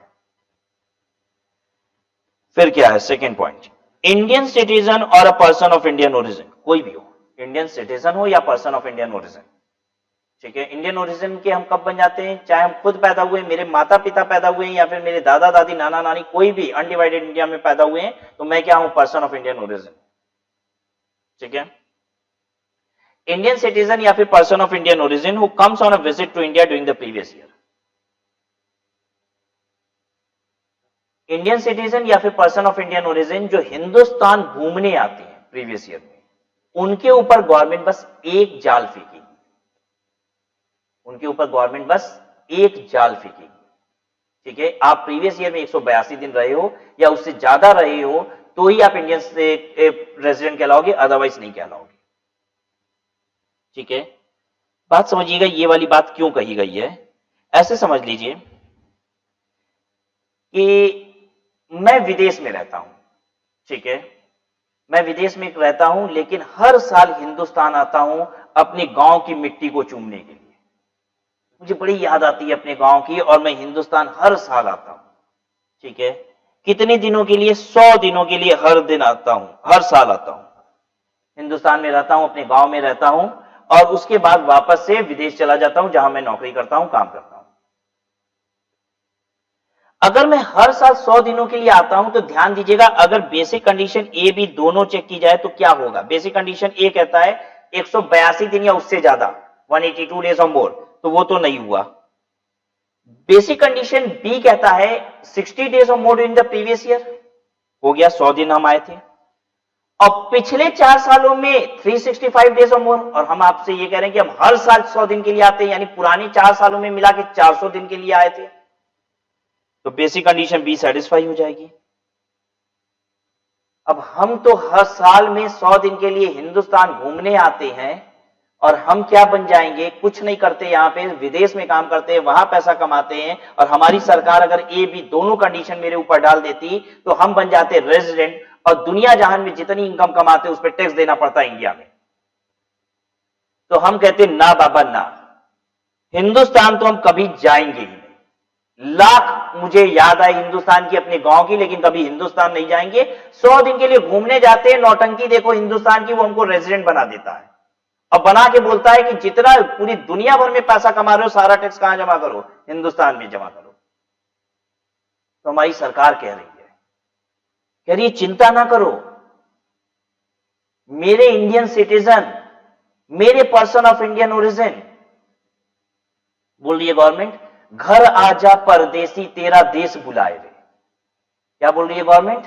घर आजा परदेसी तेरा देश बुलाए रे, मतलब तेरा देश बुला रहा है, आ जाओ हिंदुस्तान में और हिंदुस्तान में रहो मजे से। अगर 182 दिन या उससे ज्यादा रहोगे तो रेजिडेंट कहेंगे, नहीं तो नहीं कहेंगे। यानी जो इंसान 100 दिन के लिए हिंदुस्तान घूमने आ रहा है उसको रेजिडेंट गवर्नमेंट नहीं कहेगी, क्योंकि इनके लिए सिर्फ और सिर्फ क्या है? बेसिक कंडीशन ए। आई बात समझ में? आइए वापस से, इंडियन सिटीजन और person of Indian origin who comes on a visit to India during the previous year, इनके ऊपर भी एक्सेप्शन लगेगा। बेसिक कंडीशन, जो बेसिक कंडीशन ए सिर्फ इनको अवेलेबल होगी। तो आइए अब रिपीट करते हैं, सभी लोगों को बेसिक कंडीशन ए बी में से कोई एक सेटिस्फाई करना होता है रेजिडेंट बनने के लिए, लेकिन 3 लोगों को, क्योंकि पॉइंट नंबर 1 में 1 लोगों की बात नहीं हुई है बच्चों, 2 लोगों की बात हुई है, और के बाद एक दूसरे लोगों की बात हुई है, और दूसरे पॉइंट में 1 लोगों की बात हुई है, यानी कुल मिला के 3 लोग हैं। कौन है वो 3 लोग जिनको बेसिक कंडीशन ए सेटिस्फाई करना पड़ेगा? पहला पर्सन कौन है? जो इंडिया के बाहर जा रहा है for the purpose of employment. दूसरा, जो member of crew of an Indian ship है और इंडिया के बाहर जा रहा है, ठीक है। इंडियन सिटीजन, दोनों में ही देखिए बात इंडियन सिटीजन की गई है, याद रखिएगा, बाहर जाने वाली बात इंडियन सिटीजन के लिए है। Indian citizen going outside India for the purpose of employment, Indian citizen going outside India as a member of crew of an Indian ship, और इंडियन सिटीजन और पर्सन ऑफ इंडियन ओरिजिन। आने वाली बात दोनों के लिए है, बहुत ध्यान रखिएगा। जाने वाली बात इंडियन सिटीजन के लिए है, आने वाली बात दोनों के लिए, इंडियन सिटीजन या फिर पर्सन ऑफ इंडियन ओरिजिन जो हिंदुस्तान आ रहा है, किस लिए? For the purpose of visit, घूमने आ रहा है। ठीक है, अब हम आपसे पूछ रहे हैं, person of Indian origin for the purpose of employment outside India जा रहा है, एक्सेप्शन लगेगा? Person of Indian origin outside India जा रहा है for the purpose of employment, exception लगेगा? नहीं लगेगा, क्योंकि बाहर जाने वाली बात सिर्फ इंडियन सिटीजन के लिए है, और आपको एग्जाम में यही कंफ्यूज करेगा। ठीक है, बहुत दिमाग पे जोर देके ध्यान से सुनिएगा इस बात को। जाने वाली बात इंडियन सिटीजन के लिए, और घर आजा परदेसी तेरा देश बुलाए रे, ये वाली बात किसके लिए? इंडियन सिटीजन और पर्सन ऑफ इंडियन ओरिजिन दोनों के लिए। ठीक है, सही है सब, कोई दिक्कत तो नहीं हो रही है?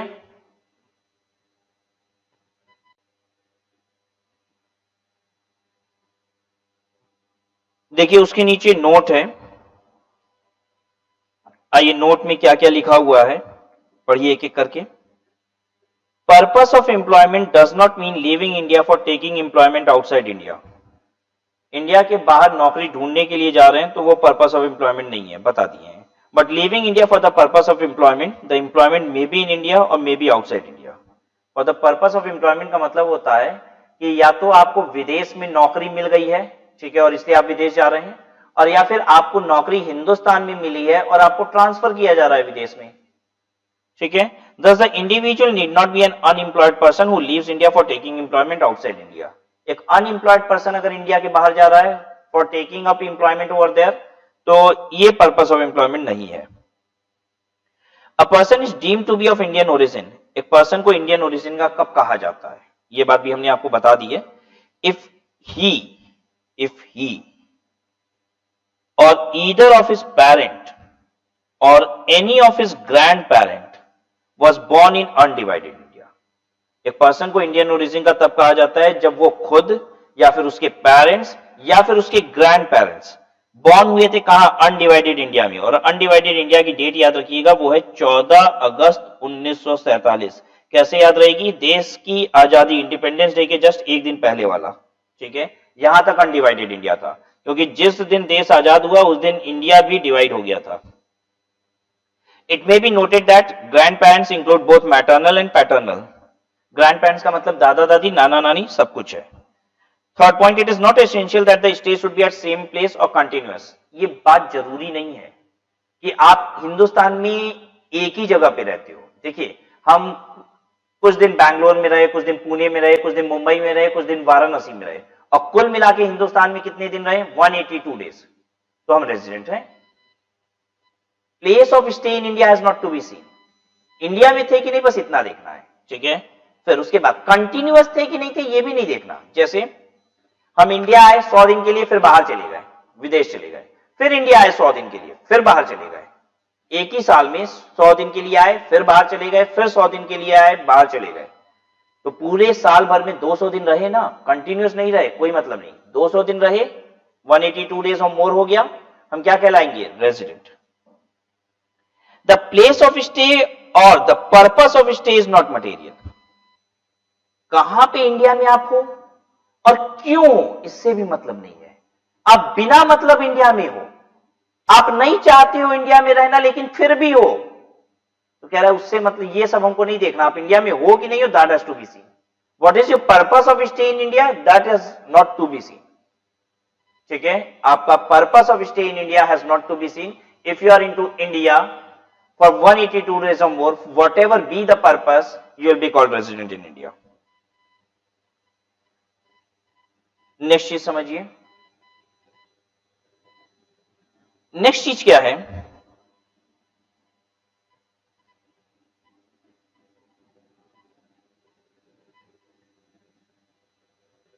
जिस दिन आप इंडिया छोड़ के जा रहे हैं, ध्यान दीजिएगा, उस दिन, जिस दिन, जैसे आज मेरी फ्लाइट है अमेरिका के लिए, तो ऐसा समझिए कि कुछ समय आज के दिन हम इंडिया में भी हैं, कुछ समय अमेरिका में भी हैं।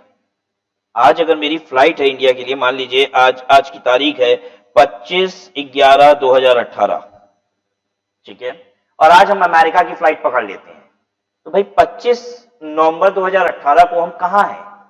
अरे कुछ समय के लिए इंडिया में भी हैं, फिर फ्लाइट पकड़ के अमेरिका चल गए तो अमेरिका में भी हैं, हम इंडिया में भी हैं, इंडिया के बाहर भी हैं इस डेट को। तो इस वाली डेट को इंडिया में माना जाएगा कि नहीं?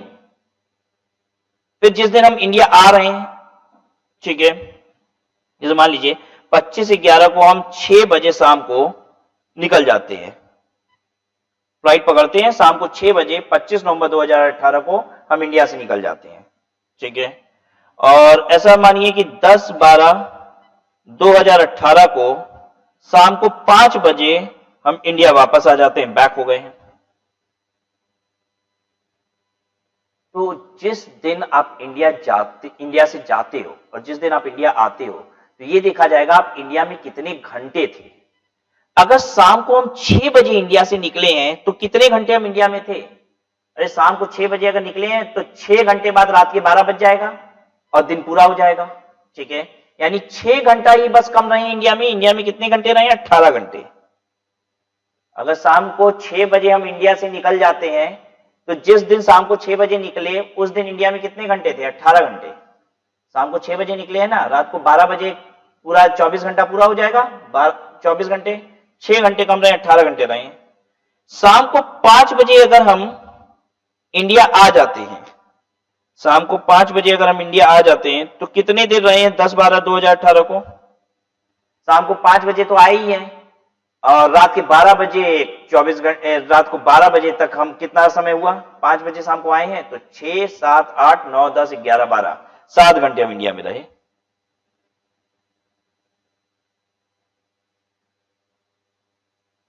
जिस दिन आप 6 बजे गए, ठीक है, कैसे देखना है, जिस दिन आज ये 6 बज रहा है, ठीक है, जिस दिन हम 6 बजे गए उस दिन आपको यह देखना है कि उसके पहले कितने देर आप इंडिया में थे। जिस दिन गए उसके पहले का समय देखना है, यहां तक का, ठीक है, और जिस दिन आए हो क्या बजे? 5 बजे, तो 5 बजे के बाद 12 बजे तक कितने देर आप इंडिया में थे, ये देखना है आपको।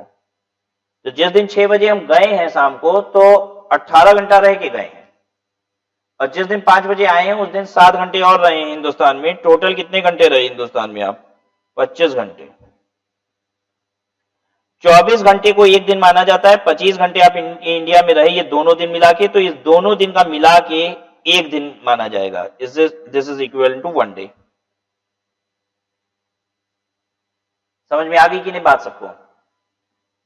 Did you understand this? कहीं कोई तकलीफ हो तो बताइए इसमें। परफेक्ट है? अंडरस्टूड? अच्छा, अब आप कहोगे सर ये तो हद हो जा रही है, मतलब हद हो जा रही है, हम कितने बजे जा रहे हैं ये भी गवर्नमेंट को बताएं, कितने बजे हिंदुस्तान में आते हैं ये भी गवर्नमेंट को बताएं। गवर्नमेंट के लिए मत बताइए ना, आपका नहीं माने मत बताइए, मत बताइए 6 बजे गए थे 5 बजे आए थे, मत बताइए। अगर आप नहीं बताएंगे तो जाने वाला दिन और आने वाला दिन दोनों क्या माना जाएगा? इंडिया में स्टे माना जाएगा। देखिए अब स्टे का दिन 2 दिन हो जाएगा इंडिया में। एक बात बताइए, आप हमेशा क्या चाहोगे कि stay in India come count हो, क्योंकि जैसे ही 182 डेज क्रॉस करेगा, 182 डेज और मोर हो जाएगा, आप रेजिडेंट बन जाओगे, तो आप हमेशा चाहोगे कि इंडिया में डेज कम काउंट हो। तो अब आप बताओगे कि हम क्या बजे गए थे, और गवर्नमेंट कह रही है नहीं बताना है, मत बताओ। नहीं बताओगे तो दोनों दिन इंडिया में काउंट करेंगे, और अगर बताओगे तो 24 घंटे का मतलब 1 दिन होता है। अब ऐसे समझ लीजिए, मान लीजिए इस दिन हम शाम को 5 बजे नहीं आए थे, हम रात को 10 बजे आए थे। अगर आप रात को 10 बजे आए थे तो 7 घंटे आप इंडिया में नहीं रहे, इस दिन 2 घंटे इंडिया में रहे। जाने वाले दिन 18 घंटे, आने वाले दिन 2 घंटे रहे, टोटल मिला के 20 घंटे रहे, ठीक है। ये 24 घंटे से कम हो गया, this will be equivalent to nothing. ना तो जाने वाला दिन काउंट होगा ना आने वाला दिन काउंट होगा। तो जब घंटे में कैलकुलेशन होती है तो अगर 24 घंटा या उससे ज्यादा हुआ तो एक दिन माना जाता है, 24 घंटे से कम हुआ, जाने वाला दिन आने वाला दिन दोनों मिला के 24 घंटे से कम हुआ, तो ऐसे केस में क्या होगा? एक भी दिन नहीं जोड़ा जाएगा। और घंटे न बताने का नुकसान क्या है कि दोनों दिन काउंट होगा। अगर हम ये टाइम नहीं बताते हैं गवर्नमेंट को कि हम 6 बजे गए थे और 10 बजे रात को आए थे, मत बताइए, दोनों दिन काउंट होगा। अब बताने से एक भी दिन काउंट नहीं हो रहा है, क्योंकि घंटे मिला के जब जोड़ रहे हैं तो वो 24 घंटे से कम हो जा रहा है। ठीक है ना? In case a person is in India only for a part of the day, the calculation of number of days of stay in India in respect of part of the day should be made on an hourly basis. A total of 24 hours of stay considering both day of entry and departure is to be counted as equivalent to stay of one day.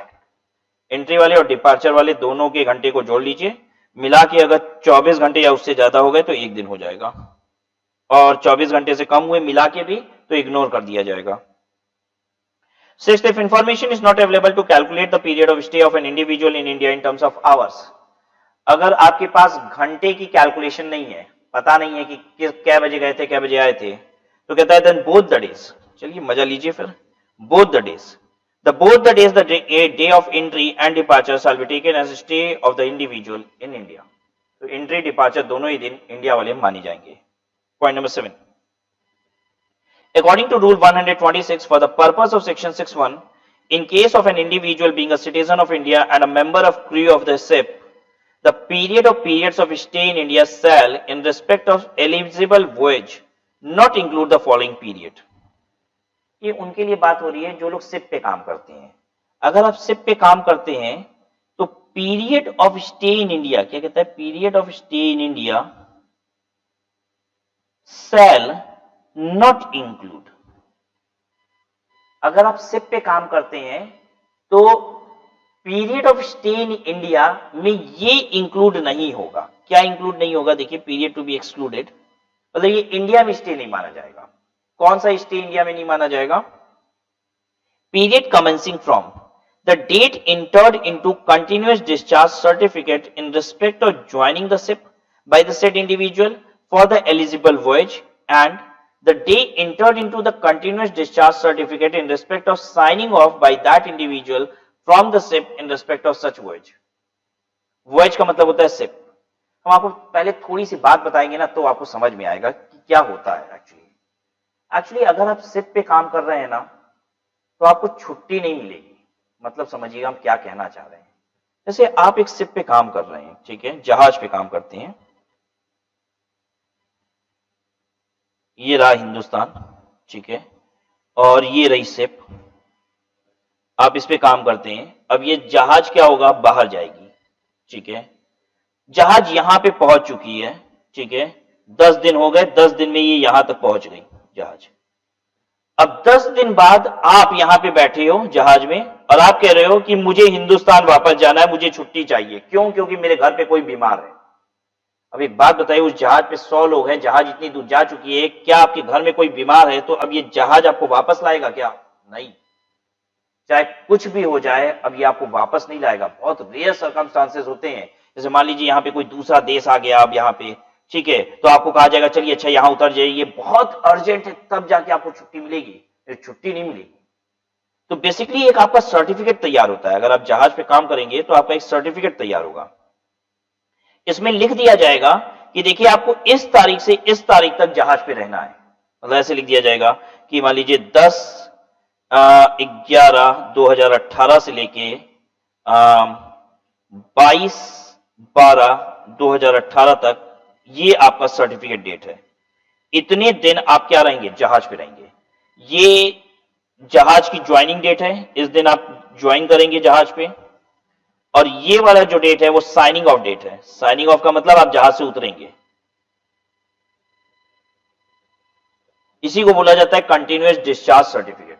समझ में आ रही है बात सबको कि अगर हम जहाज पे काम करते हैं तो मेरा पहले से कंटिन्यूअस डिस्चार्ज सर्टिफिकेट बना के हमसे साइन करवा लिया जाता है।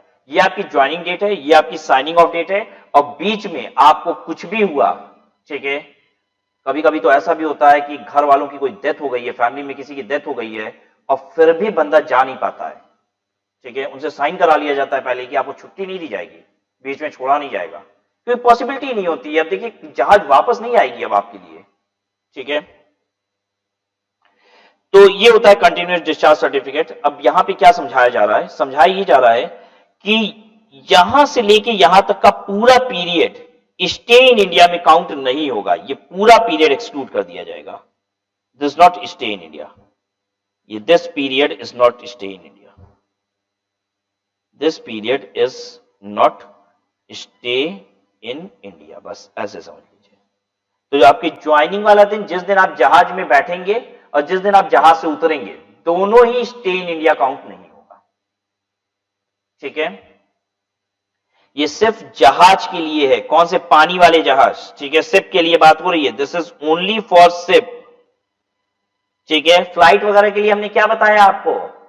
ठीक है, फ्लाइट के लिए हमने ये बताया कि जिस दिन आप जा रहे हैं और जिस दिन आप आ रहे हैं, दोनों दिन इंडिया का कहलाता है। जाने वाला दिन, आने वाला दिन, दोनों दिन इंडिया का कहलाता है। अगर घंटे में कैलकुलेशन करके आप दे दोगे तो दोनों दिन मिला के 24 घंटा या उससे ज्यादा होगा तो इंडिया में कहलाएगा एक दिन, नहीं तो नहीं कहलाएगा। घंटे में दोगे तब, और अगर घंटे में नहीं दोगे तो जाने वाला दिन, आने वाला दिन दोनों इंडिया में है। लेकिन अगर आप शिप पे काम करते हैं, ठीक है, देखिए शिप पे घूमने जाते हैं उसके लिए नहीं है। अगेन ये as a crew of ship है। बच्चों एक एक बात पे ध्यान दीजिएगा। अगर हम शिप पे घूमने जाते हैं तो जिस दिन बाहर निकलेंगे शिप से और जिस दिन इंडिया में आएंगे, दोनों दिन इंडिया का कहलाएगा। अगेन वही बात हो जाएगी, घंटे वाली कैलकुलेशन होगी। लेकिन अगर हम पानी के शिप पे काम करते हैं तो मेरे लिए क्या नियम है?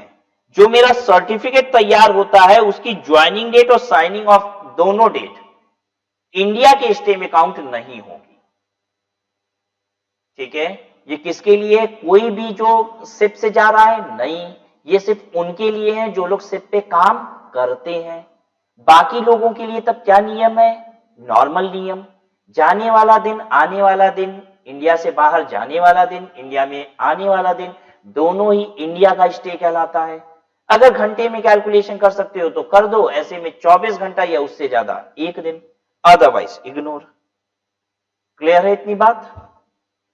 आ जाओ बच्चों आगे। अब नॉन रेजिडेंट ए और बी में से कोई एक सेटिस्फाई करोगे तो रेजिडेंट, कुछ लोगों को तो सिर्फ ए सेटिस्फाई करना है, और अगर आप दोनों ही सेटिस्फाई नहीं करोगे तो आप non resident. An individual is non-resident in India if it satisfies none of the basic condition. कोई मत करो, non-resident। अगर आप रेजिडेंट बन गए तो मैंने आपसे कहा था कि आपको एडिशनल कंडीशन सेटिस्फाई करनी होगी, बोला था कि नहीं? आइए नोटबुक में दिखाऊं आपको, कहां बोला था मैंने, ये देखिए, ये रहा आपके सामने। हमने कहा था कि अगर बेसिक कंडीशन आपकी सेटिस्फाई हो जाती है कोई भी एक, तो आप बन जाओगे रेजिडेंट। और अगर आप रेजिडेंट बन गए तो एडिशनल कंडीशन सेटिस्फाई करो, दोनों की दोनों सेटिस्फाई करो, आप बन जाओगे रेजिडेंट के साथ साथ ऑर्डिनरीली रेजिडेंट। दोनों सेटिस्फाई करनी होगी। एक सेटिस्फाई करोगे तो भी resident but not ordinary resident. कोई भी सेटिस्फाई नहीं किए 1 और 2 में से, एडिशनल कंडीशन 1 और 2 में से, तो अगेन आप रेजिडेंट है बट नॉट ऑर्डिनरी रेजिडेंट। क्योंकि अगर आप नॉन रेजिडेंट हो तो फर्दर ये तो चेक ही नहीं करना है, ये तो रेजिडेंट हो तभी फर्दर चेक करना है, और दोनों सेटिस्फाई होने से ROR बनता है 1%। और हमने ये भी बताया कि इसको रोमन 1 स्मॉल वाला और रोमन 2 स्मॉल वाला यही लिखना भी है। क्यों? क्योंकि ये पता है क्या है, सेक्शन का हिस्सा है। अब आपको बताते हैं कैसे। ये एडिशनल कंडीशन लिखा हुआ है 661, ठीक है, तो ये पता है ये क्या है, this is section 661, section 6 subsection 6 clause 1। ठीक है, ये क्या है, सेक्शन 6 सबसेक्शन 6 2, इसलिए 1 और 2 ऐसे ही लिखिएगा। अ रेजिडेंट इंडिविजुअल, ये किसी भी पर्सन के लिए एडिशनल कंडीशन चेक नहीं करनी होती है, सिर्फ रेजिडेंट के लिए चेक करनी होती है, इसलिए बोल रहा है resident individual is treated as resident and ordinary resident ROR in India if it satisfies both the additional condition. पहली condition, he has been resident in India in at least 2 out of 10 previous year immediately preceding the relevant previous year. He has been resident in India at least 2 out of 10 previous year immediately preceding the relevant previous year. Relevant previous year क्या है? 18-19। Additional condition आपको बताते हैं वो क्या कह रहा है।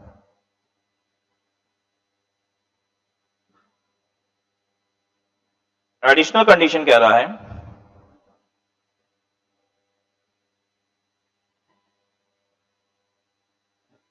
पहला,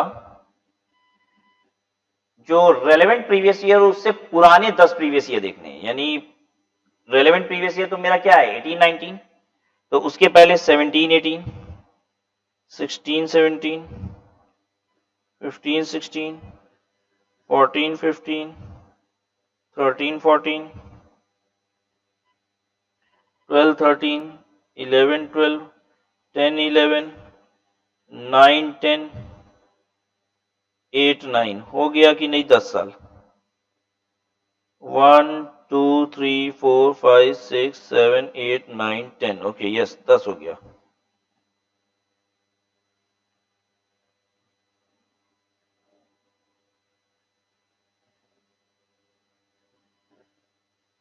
resident in at least 2 PY।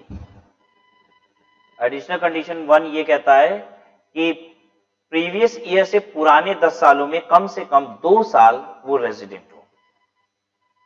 और रेजिडेंट कैसे पता किया जाता है? बेसिक कंडीशन ए और बी लगा के। यानी अभी तक जो आप बेसिक कंडीशन ए और बी 1 साल के लिए चेक किए हो, ऑर्डिनरली जानने के लिए पिछले 10 सालों का चेक करोगे। और पिछले 10 सालों में अगर किसी भी 2 साल, ठीक है, बेसिक कंडीशन ए बी में से कोई भी एक सेटिस्फाई हो गया तो ये बंदा क्या कहलाएगा? रेजिडेंट। ठीक है, पहली कंडीशन सेटिस्फाई क्या करनी है? पहली कंडीशन में आपको चेक करना है कि आप पिछले 10 सालों में वो कम से कम 2 साल रेजिडेंट था कि नहीं था। तो यानी पिछले 10 सालों का आपको क्या करना पड़ेगा? बेसिक कंडीशन ए और बी चेक करना पड़ेगा। ठीक है, करंट ईयर का basic condition A B check करके क्या पता चला कि आप रेजिडेंट हो कि नहीं। अब ऑर्डिनरली रेजिडेंट हो कि नहीं हो, ये जानने के लिए पहला काम हमको करना पड़ेगा कि पिछले 10 सालों का बेसिक कंडीशन ए और बी चेक करना होगा। लेकिन 10 सालों का हमेशा करने की जरूरत नहीं पड़ेगी। पहले हम 17-18 का चेक करेंगे। मान लीजिए बेसिक कंडीशन ए बी में से एक सेटिस्फाई हो गया, ठीक है, तो इस साल ये रेजिडेंट हो गया। फिर हमने चेक किया इस साल भी वो रेजिडेंट था, तो बस हो गया। अब आगे का चेक करने की जरूरत नहीं है। हमको बस यही जानना है कि पिछले 10 सालों में वो 2 साल रेजिडेंट था कि नहीं था। मान लीजिए इस साल था, इस साल नहीं था, फिर इस साल था, तो हो गया। अब आगे चेक करने की जरूरत नहीं है, 2 साल हो गया ना पूरा, बस। समझ में आ रही है बात सबको? दूसरी कंडीशन क्या है? He has been in India for a period of 730 days or more during 7 years immediately preceding the relevant previous year. He has been in India for a period of 730 days or more during 7 years immediately preceding the relevant previous year. पिछले 7 सालों में, ठीक है, relevant previous year को छोड़ के उससे पुराने 7 सालों में वो कम से कम 730 दिन रहा हो। ये दोनों कंडीशन ही सेटिस्फाई करनी होती है। पिछले 10 सालों में 2 साल रेजिडेंट हो और पिछले 7 सालों में वो क्या हो? पिछले 7 सालों में वो 730 दिन या उससे ज्यादा रहा हो। तो पिछले 7 साल कौन से हो जाएंगे? प्रीवियस ईयर 17-18, 16-17, 15-16, 14-15, 13-14, 12-13, कितना हुआ? 6 हुआ अभी ना, 11-12। इतने प्रीवियस में stay in India greater is equal to 730 days.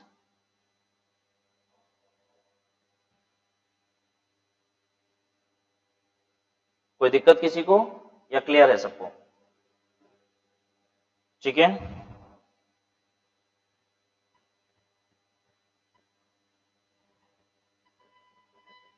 उसके बाद क्या लिख रहा है? Resident but not ordinary resident. ये कौन सी सिचुएशन होगी? बेसिक कंडीशन में से कोई एक सेटिस्फाई हो जाए, ठीक है, और बट नॉट ऑर्डिनरी रेजिडेंट का मतलब ये हो गया कि एडिशनल कंडीशन में से दोनों सेटिस्फाई न हुई हो, क्योंकि दोनों सेटिस्फाई होगी तब रेजिडेंट। तो बेसिक का एक और एडिशनल का दोनों न सेटिस्फाई होना, वो बना देगा resident but not ordinarily resident. An individual who satisfies at least one of the basic condition but does not satisfy both the additional condition is treated as resident but not ordinarily resident in India। और इस तरीके से हमारा पहला rule खत्म हो गया, क्योंकि अब इसके बाद आप देखेंगे एचयूएफ की कहानी शुरू हो रही है। ठीक है, हमने बताया था ना 4 तरीके के रूल है, इंडिविजुअल का अलग, एचयूएफ का अलग, कंपनी का अलग और बाकी पर्संस का अलग। तो हमें 4 रूल पढ़ेंगे तब जाके हम लोग को एक चीज पता चलेगी, रेजिडेंशियल स्टेटस। और इस चैप्टर के 3 हिस्से हैं। एक है रेजिडेंशियल स्टेटस, दूसरा है टाइप ऑफ इनकम और तीसरा इंसिडेंस ऑफ टैक्स। ठीक है, इंसिडेंस ऑफ टैक्स में मैचिंग सीखेंगे, टाइप ऑफ इनकम में इंडियन इनकम, फॉरेन इनकम सीखेंगे, और रेजिडेंशियल स्टेटस 4 वेराइटी है, 4 रूल्स है इसमें, एक रूल हम लोग ने अभी किया। ठीक है, मैं एक एग्जांपल दे रहा हूं, बस आप हमें बताइए कि पर्सन रेजिडेंट है कि नहीं है आपके हिसाब से। प्रीवियस ईयर 18-19 में हम स्टे इन इंडिया बता रहे हैं इसका।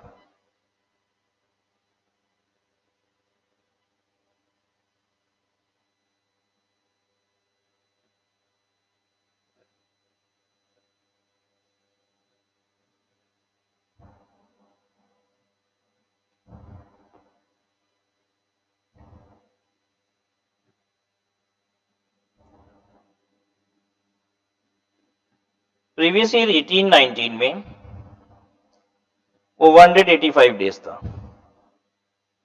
ठीक है, और यहां 50, 50, 50 और 50 दिन था।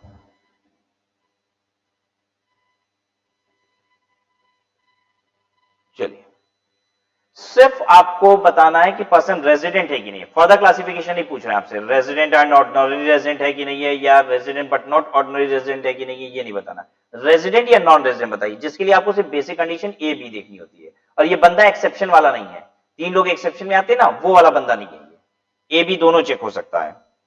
बताइए पर्सन रेजिडेंट है कि नहीं है। बेसिक कंडीशन ए, प्रीवियस ईयर में 182 डेज और मोर रहा हो, है तो 182 डेज और मोर, सेटिस्फाई हो गया ये। ठीक है, बी सेटिस्फाई हुआ, हालांकि ए और बी में से एक ही सेटिस्फाई कराना है। ए सेटिस्फाई हो गया, रेजिडेंट है, लेकिन आपको एग्जाम में दोनों लिखना पड़ेगा, ए और बी कंडीशन। देखिए, आपके एग्जाम में सिर्फ आपको आंसर्स का नंबर नहीं मिलता कि आपके आंसर सही है कि नहीं, ये भी चेक किया जाता है कि आपको प्रोविजन पता है कि नहीं है। ठीक है, तो आपको बताना होगा कि देखिए ए कंडीशन ये है, बी कंडीशन ये है, और दोनों में से एक सेटिस्फाई हो गया है, इसलिए वो रेजिडेंट है।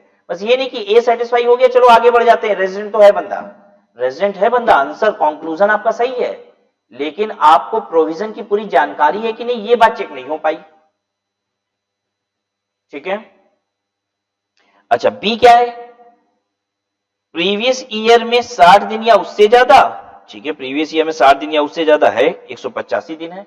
अब पुराने 4 सालों में कितना, 365 दिन या उससे ज्यादा। पुराने 4 सालों में 365 दिन नहीं है, क्योंकि 200 दिन है, तो ये सेटिस्फाई नहीं हुआ, लेकिन बंदा क्या कहलाएगा, रेजिडेंट।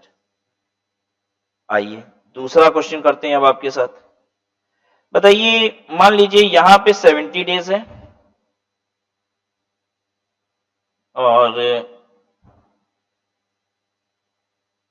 यहां 100 100 100 100 है।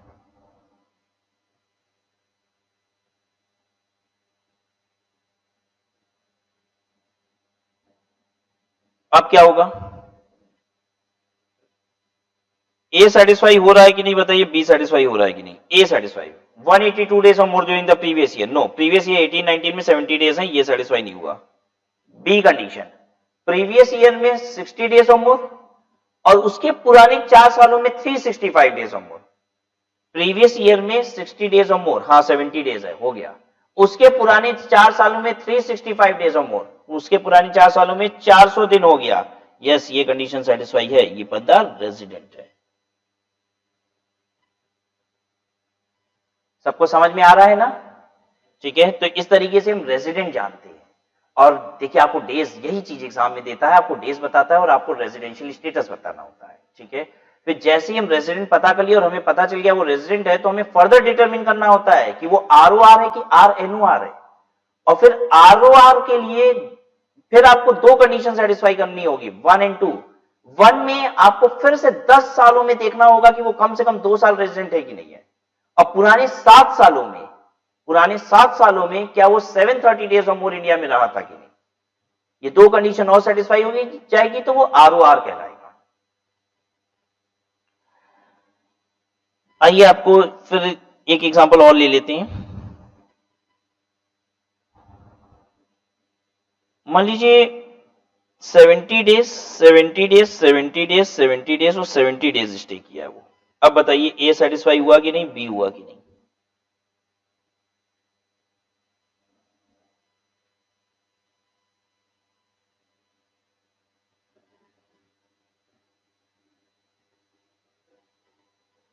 ए सेटिस्फाई हुआ कि नहीं और बी सेटिस्फाई हुआ कि नहीं।